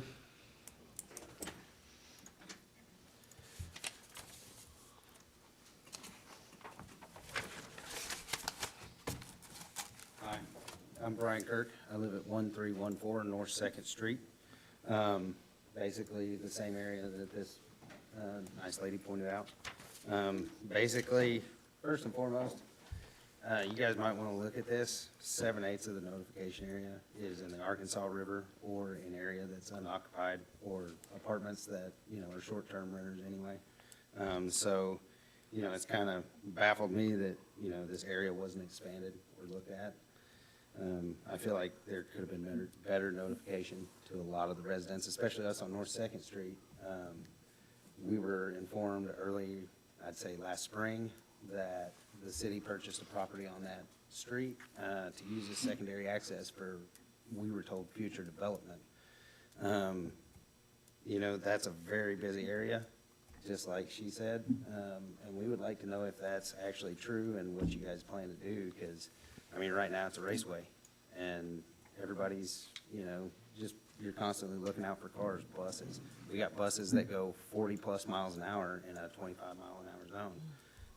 Constantly happens. Can't blame them necessarily, because they're in a rush to, try to fill gaps that are left everywhere else.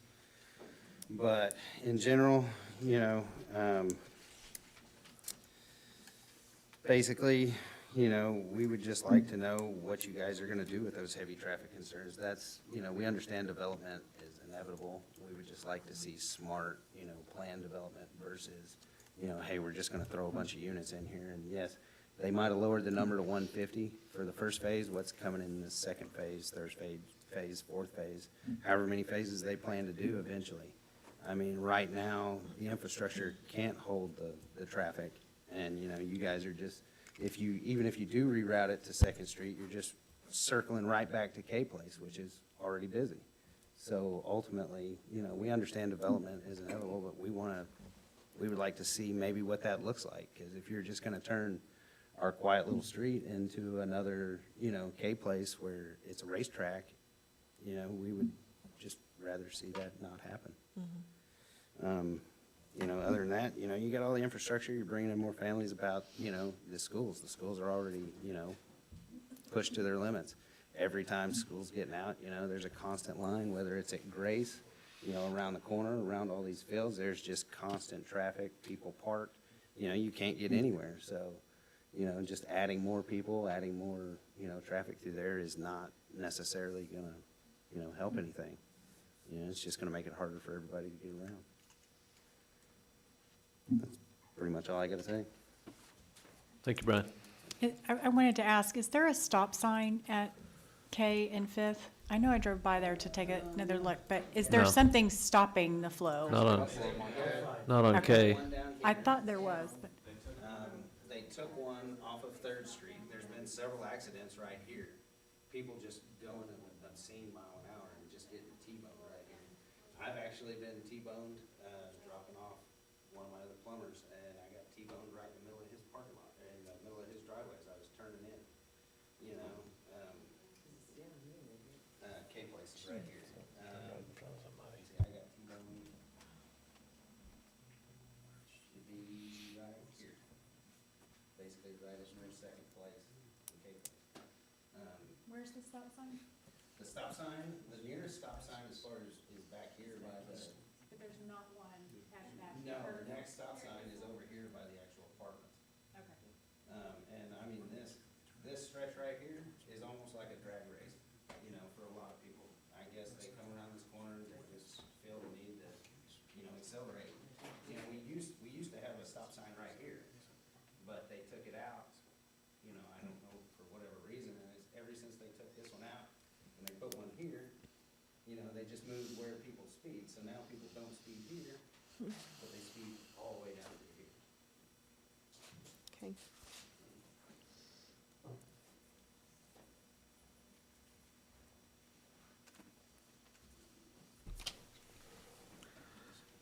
Tyler Raines.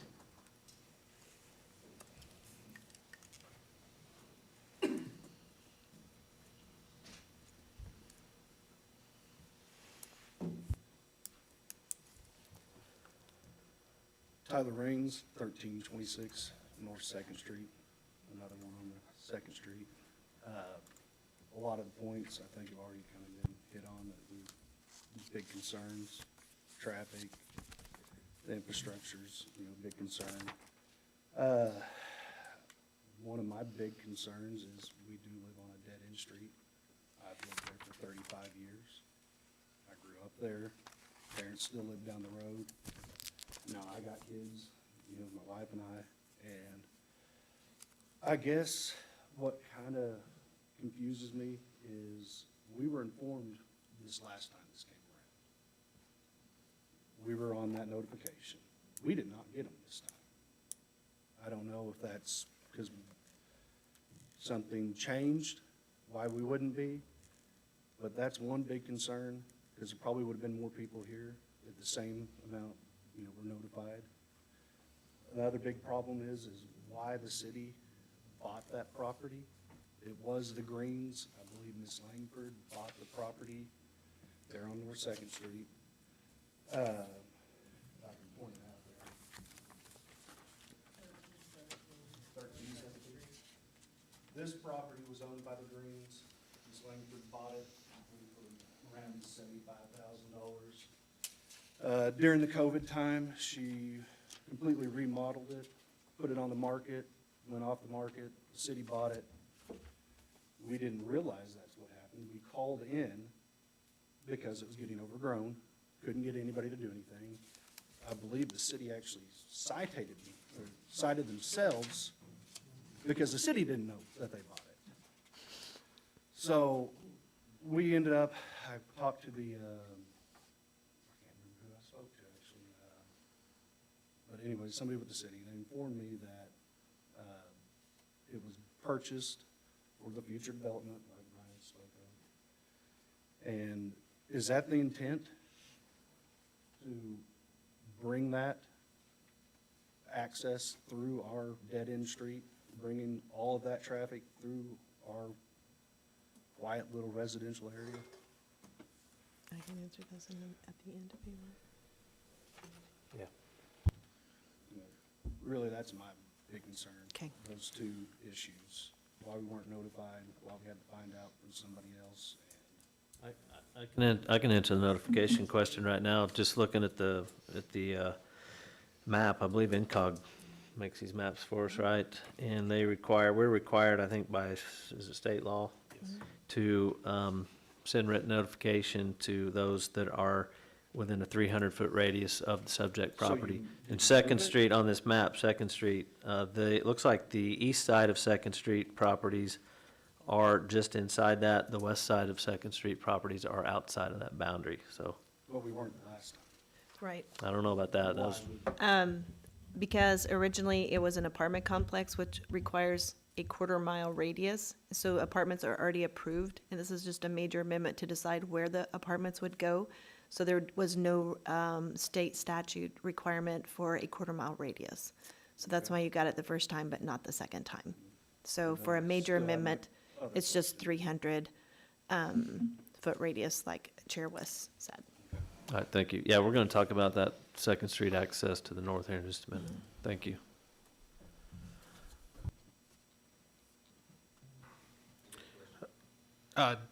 We'll get through our list and then we'll get new people. Sorry. Justin Barr.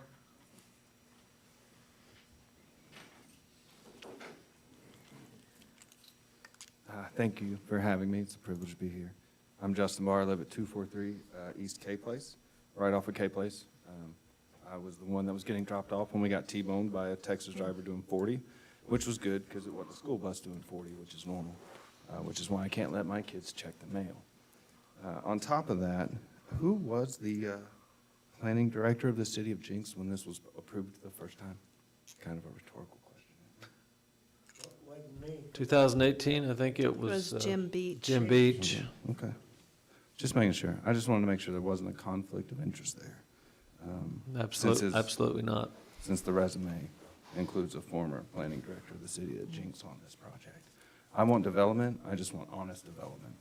And I feel like the city purchasing a property, a residential property, without having a town hall meeting and splitting it into two different properties, so they stayed below the threshold to have the town hall meeting, was dishonest and isn't fair to the community. So I feel like this project is at the expense of all the residents living in Jenks, and I would like to see some infrastructure developed, the levee maintained, because it's not maintained. There's more moles and holes in it than City doesn't have anything to do with that, so it's. Well, I know, but it's just one of those things living next to it. It'd be nice to have it maintained. And a roadway that goes all the way over to, is it Elm or Elwood? Over by the softball fields and bypass the dead-end street there. There's no reason to dump traffic onto North Second at all. It's just going to create a constant loop. And then all of the high schoolers that they have jog up and down K Place for cross-country and track, yeah. You guys have fun with that lawsuit when one of them gets hit. We don't have anything to do with that, sir. Brandon. Clint Robinson.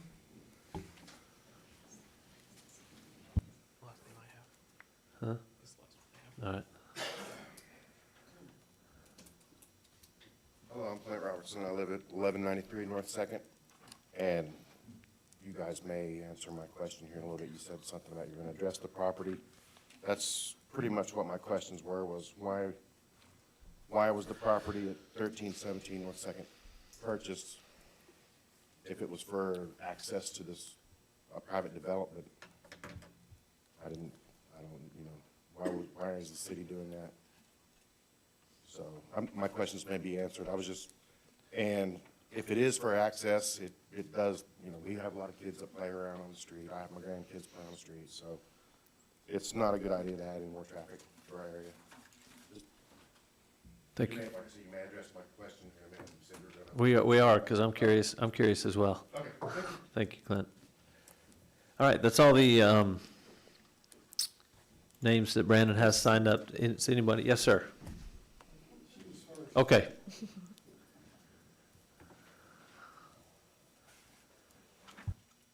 Hi. My name is Sunny Van Stratton. I've been a teacher at Jenks for 24 years. My question is, all of the new development that's happening, I'm just curious if anybody has talked to anybody on the school board with all the new people coming in.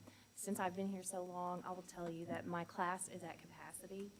It's beyond capacity. I teach third grade gifted. I've done that for the pretty much 19 years of my teaching career. All of my career has been here at Jenks. I taught kindergarten before that. But I just wonder if anybody has actually talked to someone on the school board about our numbers or any of our administrators, because like I said, we are at capacity at every site that we have. So I'm just curious if anybody has thought about that, bringing in all these new developments and new homes, where we're going to put all these students. because we literally have no room. So, Thank you. that's my question. All right, thank you. Ma'am, can I get your address? Oh, I'm sorry. I live at 1340 North Second Street. Thank you. Mrs. Hilton, I think I recall you answering this, something similar to this recently. Do you want to address that real quickly about the school Yes. planning? So we work very, very closely with the school. The city manager has a very good working relationship with the superintendent of schools. When we have a project come through, so 9 times out of 10, the project has to be platted.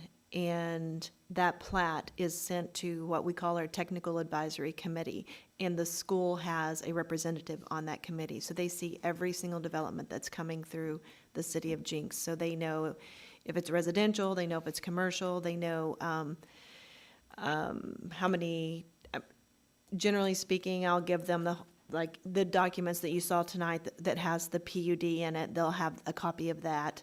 It goes out to our utility companies, to the post office, to everybody we can think of. Everybody gets a copy of it. And then in addition to that, when the school does their analysis and their strategic plan, they look at our comprehensive plan. So the document that we talked about, a large part of the evening, is that guiding document. And so X% of that document is dedicated to residential, and it has portions that are single-family, portions that are multifamily, portions that are high-intensity single-family, and they use those land use plans for their calculations on school growth. And so they take that, and if they have questions, they'll follow up with the planning staff or with other staff and find out, hey, have you made any amendments? Have you made any changes? So that they can plan appropriately for future growth in the school system. And I think depending on the location, different apartments, so the ones south of K Place currently are leased to Schlumberger. I don't know if that's public or private, but whatever. And which is so they are students, and they generally have a very low number of students that end up going to the public schools because they're actually adults in school that don't live, they're not from this area. And they may be a bus issue too, because I think they're bused out to their classes.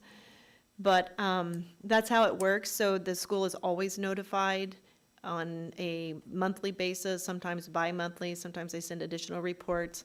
They attend a lot of the same planning meetings and things that, we previously had a school employee who was on our planning commission, and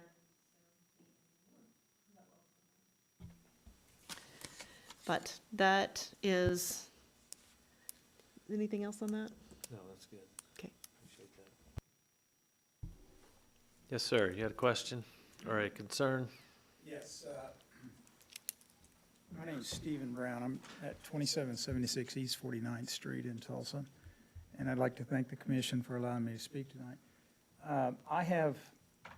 I own property that is, I own 800 foot of the riverbank starting here and going up, and I just wanted to make sure that, because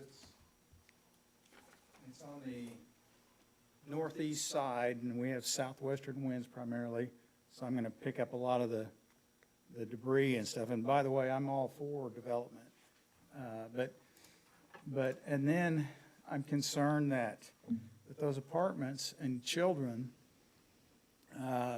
where my property is there's a substantial slope to the river, and it's a danger to children. And I want to know what kind of fencing they're going to do along there. And also, I need access to that because there's a boat launch on my property also that I want to be able to access. What kind of access do you currently have? Pardon me? What access do you currently have? How Currently, do you I get to don't it? have access, and that's the problem is the, Across someone They've else's always- property currently? Pardon me? Is it currently across someone else's property? yes. Okay. But it's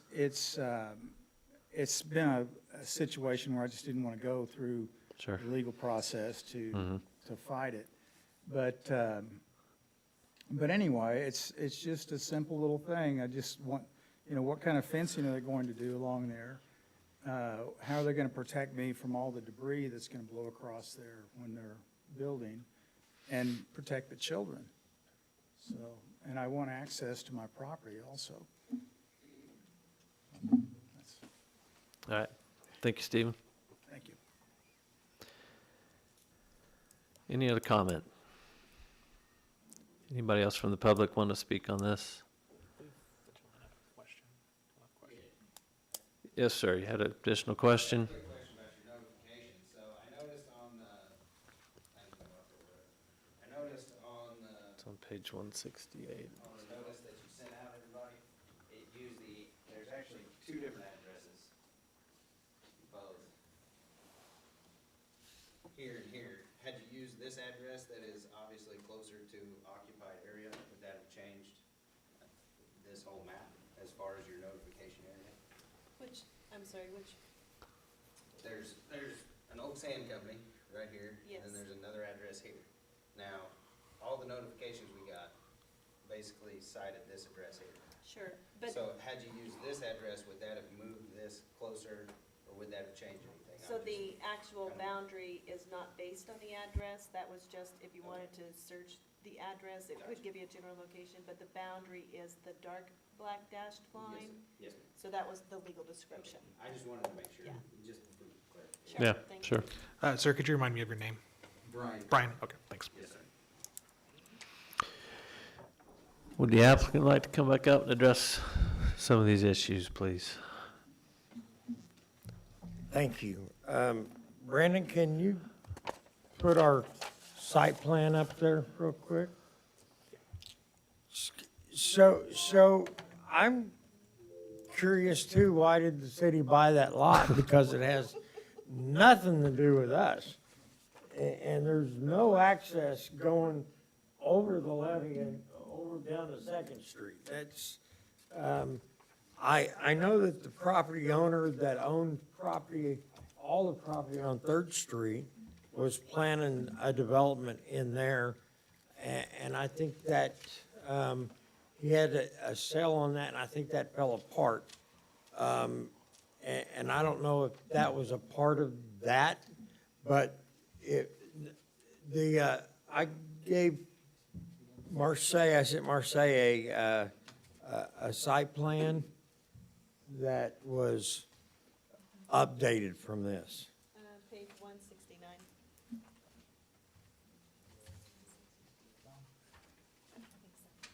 So I just want the citizens to be assured that we're not planning any access to Second Street at all.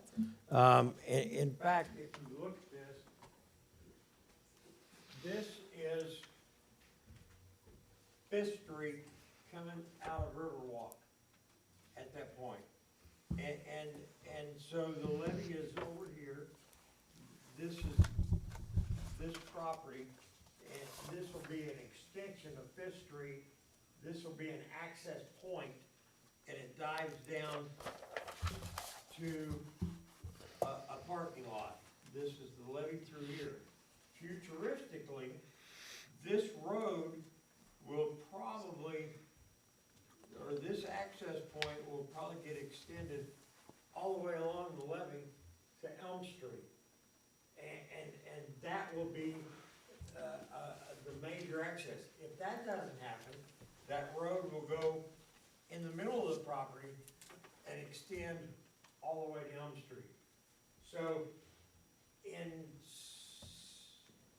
2016, that area, and this was a little problem with the comp plan, and I think I'll put an application in to fix it.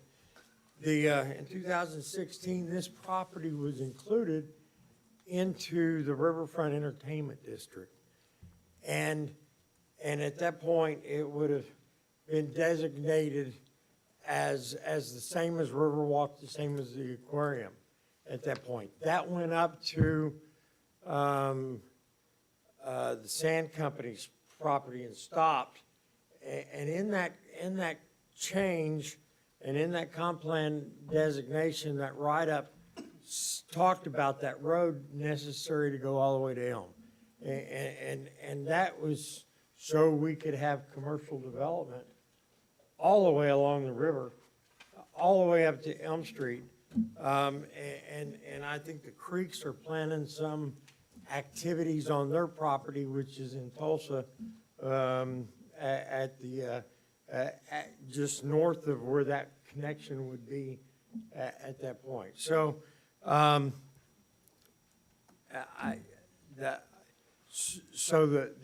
issue is there's no road that's gonna come through the property that the city purchased and go to Second Street.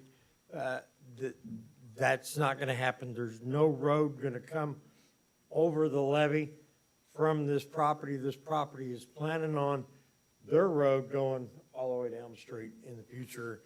And that's the reason we've got to wait on phase two, because where that's going to be at, either on the levee or on the property, where's the trail that the INCOG is doing, all that remains to be seen at that point. There's 2 stop signs at the top of where Fifth Street comes in to the turn on K Place at this point.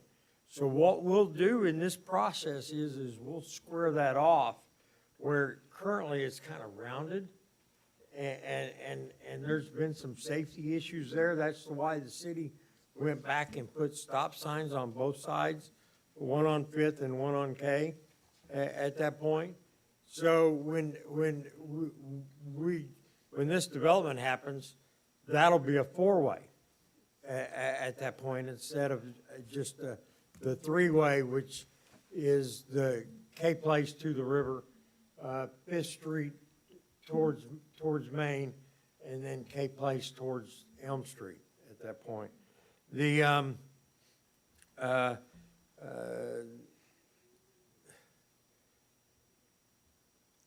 access to the gentleman that owns property, and I was aware of this because we had actually talked back when when the apartments were approved in 2018. We were aware that he didn't have access to his property. That actually gets fixed when the road goes through all the way to the north end of this property. So he'll have access all the way to the end of this property on the north side with a public road. So, and so that can really, he'll be helped in phase two at that point. So we don't know what the riverbank's gonna look like. And I'm not sure he's gonna have access to that property if there's 9 feet of water out there in 2025 when they build the low water dam. And so, it's something he needs to address for himself, of what those issues are, but I don't think there's an access issue with children falling into the river that point. It will, the development of phase one will be into itself.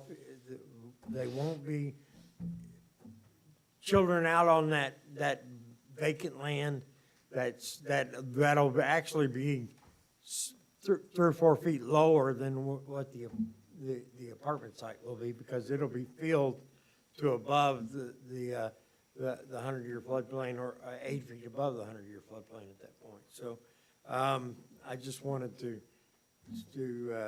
comment on that, but I'm concerned about his access. He'll have access to his property through a public road, but his property may be underwater at that point, if they actually do the low water dam, something he should look into. So purchase of green property, don't know what it was for, but it's not us. Any other questions? Fence, are you putting a fence around the property? the apartments will have a fence. Phase one will be fenced. Futuristically, I think that'll be tied in. The whole intent of that is to open up the rest of phase two to a more commercial venue than what was designed originally. Originally, when it was designed, it had 200 square feet of commercial, and it had 300 apartments, and it had a 12-story condominium building on the north end of the property. So what this will do is it sets the tone where the apartments need to be along the levee and allows the phase two to be developed for the commercial, the trail, if that's where it's decided to be and where the road needs to be at that point, so.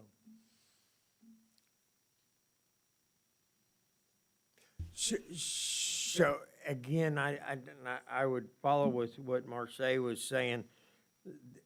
We're not talking about the school and the impact and those things, because all of those, the apartments, the 300 apartments were approved in 2018. All we're doing is changing the site plan of those apartments and reducing them from 300 to 150. Will there be perimeter fence around during the construction to try and capture the construction stuff? So right off the bat, the perimeter fence will be a mounded dirt.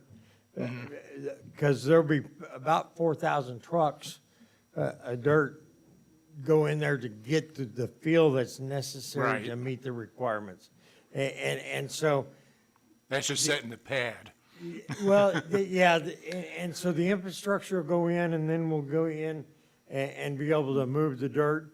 There'll be a construction fence along there, just as normal construction. Right. It may take a little bit to get that set to the right spot, and that may be set.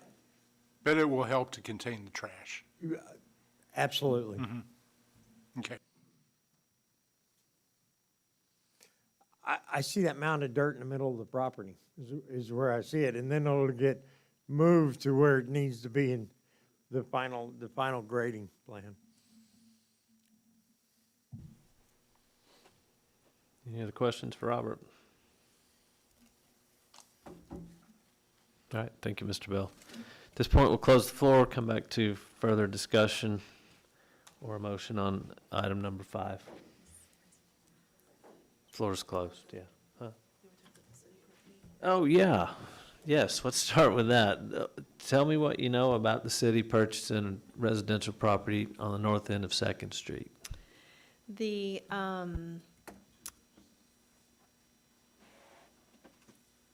I don't really know how the transactions took place. You are probably correct, but I personally don't know. I just know that, well, it should be on an agenda. On the city council's agenda. But I'm not sure. Let her speak, please. The property was purchased after, so we look at land constantly. We have a meeting every Wednesday where we look at maps and we talk about development, and we look at different areas and different parts of town.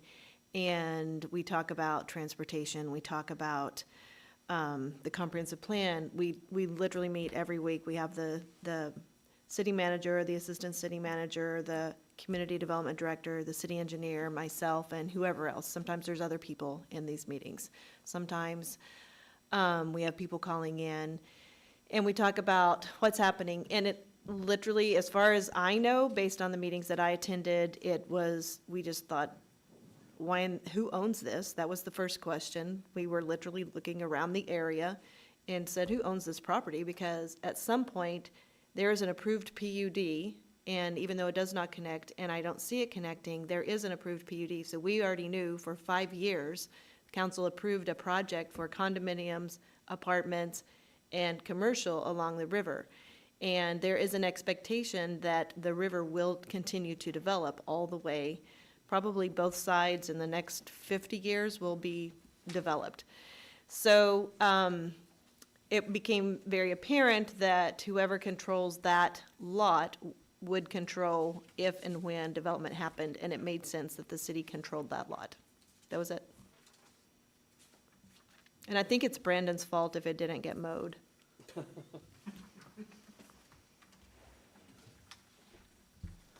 right, thank you for addressing that. Other discussion amongst council, or I'm sorry, amongst our commissioners? No? Craig? I do have one comment to address even the gentleman that's leaving currently. We are planning commissioners throughout the entire city of Jenks. We don't actually police, we don't do fire or any of that. So we are citizens just like yourselves, and we come up here and we make these tough decisions. So I just want you guys to know that. I appreciate you guys coming. You know, this is how you get things started, in my opinion, you know, where we've removed a stop sign. Maybe that stop sign needs to get put back in. Obviously, I have kids that went to Jenks. Unfortunately, one graduates next year, and that's sad, and already had one graduate. But anyway, I think that's how stuff gets done. So I thank you guys for voicing your opinions, but we are just citizens like you. We don't have any control over fire or anything. I just wanted you guys to know that we're just volunteers. Thank you. But with that, I appreciate you coming as well, and I've made notes, and I will make sure that, that the city manager, the fire chief, police chief, everybody has the information, and that we can see if that can get improved. One more thing, if you Yes, don't ma'am. mind. Please. Chair West. We are in the process, I am in the process of writing up an RFQ, a request for qualifications for a downtown master plan. And one of the components of that master plan is a transportation analysis. So in that, they will be looking at the Main Street, but also the areas north and south of Main Street. How does traffic work right now? How does it fail? What can be improved, and are there any other solutions? I think in the summers, spring, summer, I try to do what I call a walk and talk, where we actually walk in the neighborhoods. I think from the planning department, we can be more deliberate in actually doing a sidewalk analysis where and really recording with precision where we have sidewalk gaps and some other issues where maybe there are barriers other than just lack of sidewalks. Maybe we don't have enough stop signs and things. And I think that I invite the public to those things. Sometimes I walk by myself because nobody shows up, but I'm very interested in knowing about how it feels to be a citizen, how it feels to be a pedestrian. And I'm very, very concerned about how we move forward as a community that is safe for our children and safe for our residents. And so I appreciate the input, and I'll make sure that that gets shared with the people who actually do have the police power and the other authorities. Thank you, Can I Marcia. just get some clarity on so this is going from 300 to 150. If this doesn't pass tonight, it's still left at 300, correct? I just want to make sure I have that Yes, clear. they have to have approval from you all to move forward because their PUD has expired. So what would happen is, and this becomes tricky also, right? We've talked a lot about if you approve something or don't approve it. It's already approved for residential, tourist, commercial, so they could do other things by right. Okay. Because it's already allowed. So this is that restrictive overlay that says RTC is allowed, but this is, but we, as in the applicant and the developer, is limiting themselves at this date on this piece of, this little area right here, this site plan, to 150 apartments. So adds restrictions over what it was previously. And I Yes, just so wanted it's to make like sure a that that was second layer, clear. yeah. Mhm. Yeah. Just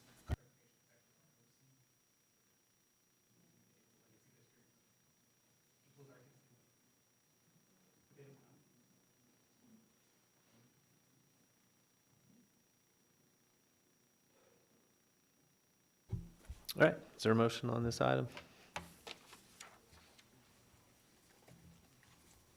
I'll move to approve JZ 24 PUD 110 major overlay, major amendment 1. I'll second. Yeah. Brandon, let's vote, please. Bores, Yes. Bowman, Yes. Nixon, Yes. Stevens, Yes. Wilson, Yes. Zellers, Yes. Chair West. Yes. In other business, planning updates, Mrs. Hilton? Yes, thank you, Chair West. Like I mentioned, I have a draft form of an RFQ for a downtown master plan that I've had for weeks and weeks, and I can't seem to nail down those last two paragraphs to get it really where I want it to be. It'll go out to the public domain where consultants can then apply to work with the city for that, and it'll have multiple components, everything from, we'll talk about everything from transportation, parking, economic development, make sure we have the proper design standards in place, and all kinds of good stuff. And on the noise ordinance, I'll give you an update on that. The update is we have not taken any action since we last spoke with the consultant, because during the holidays, there were so many people out. And we had a very big load on the planning commission agenda for December, and that's where all my time went. Can you think of anything else, Brandon? I think that's it. All right. This meeting is adjourned. Good job, everyone.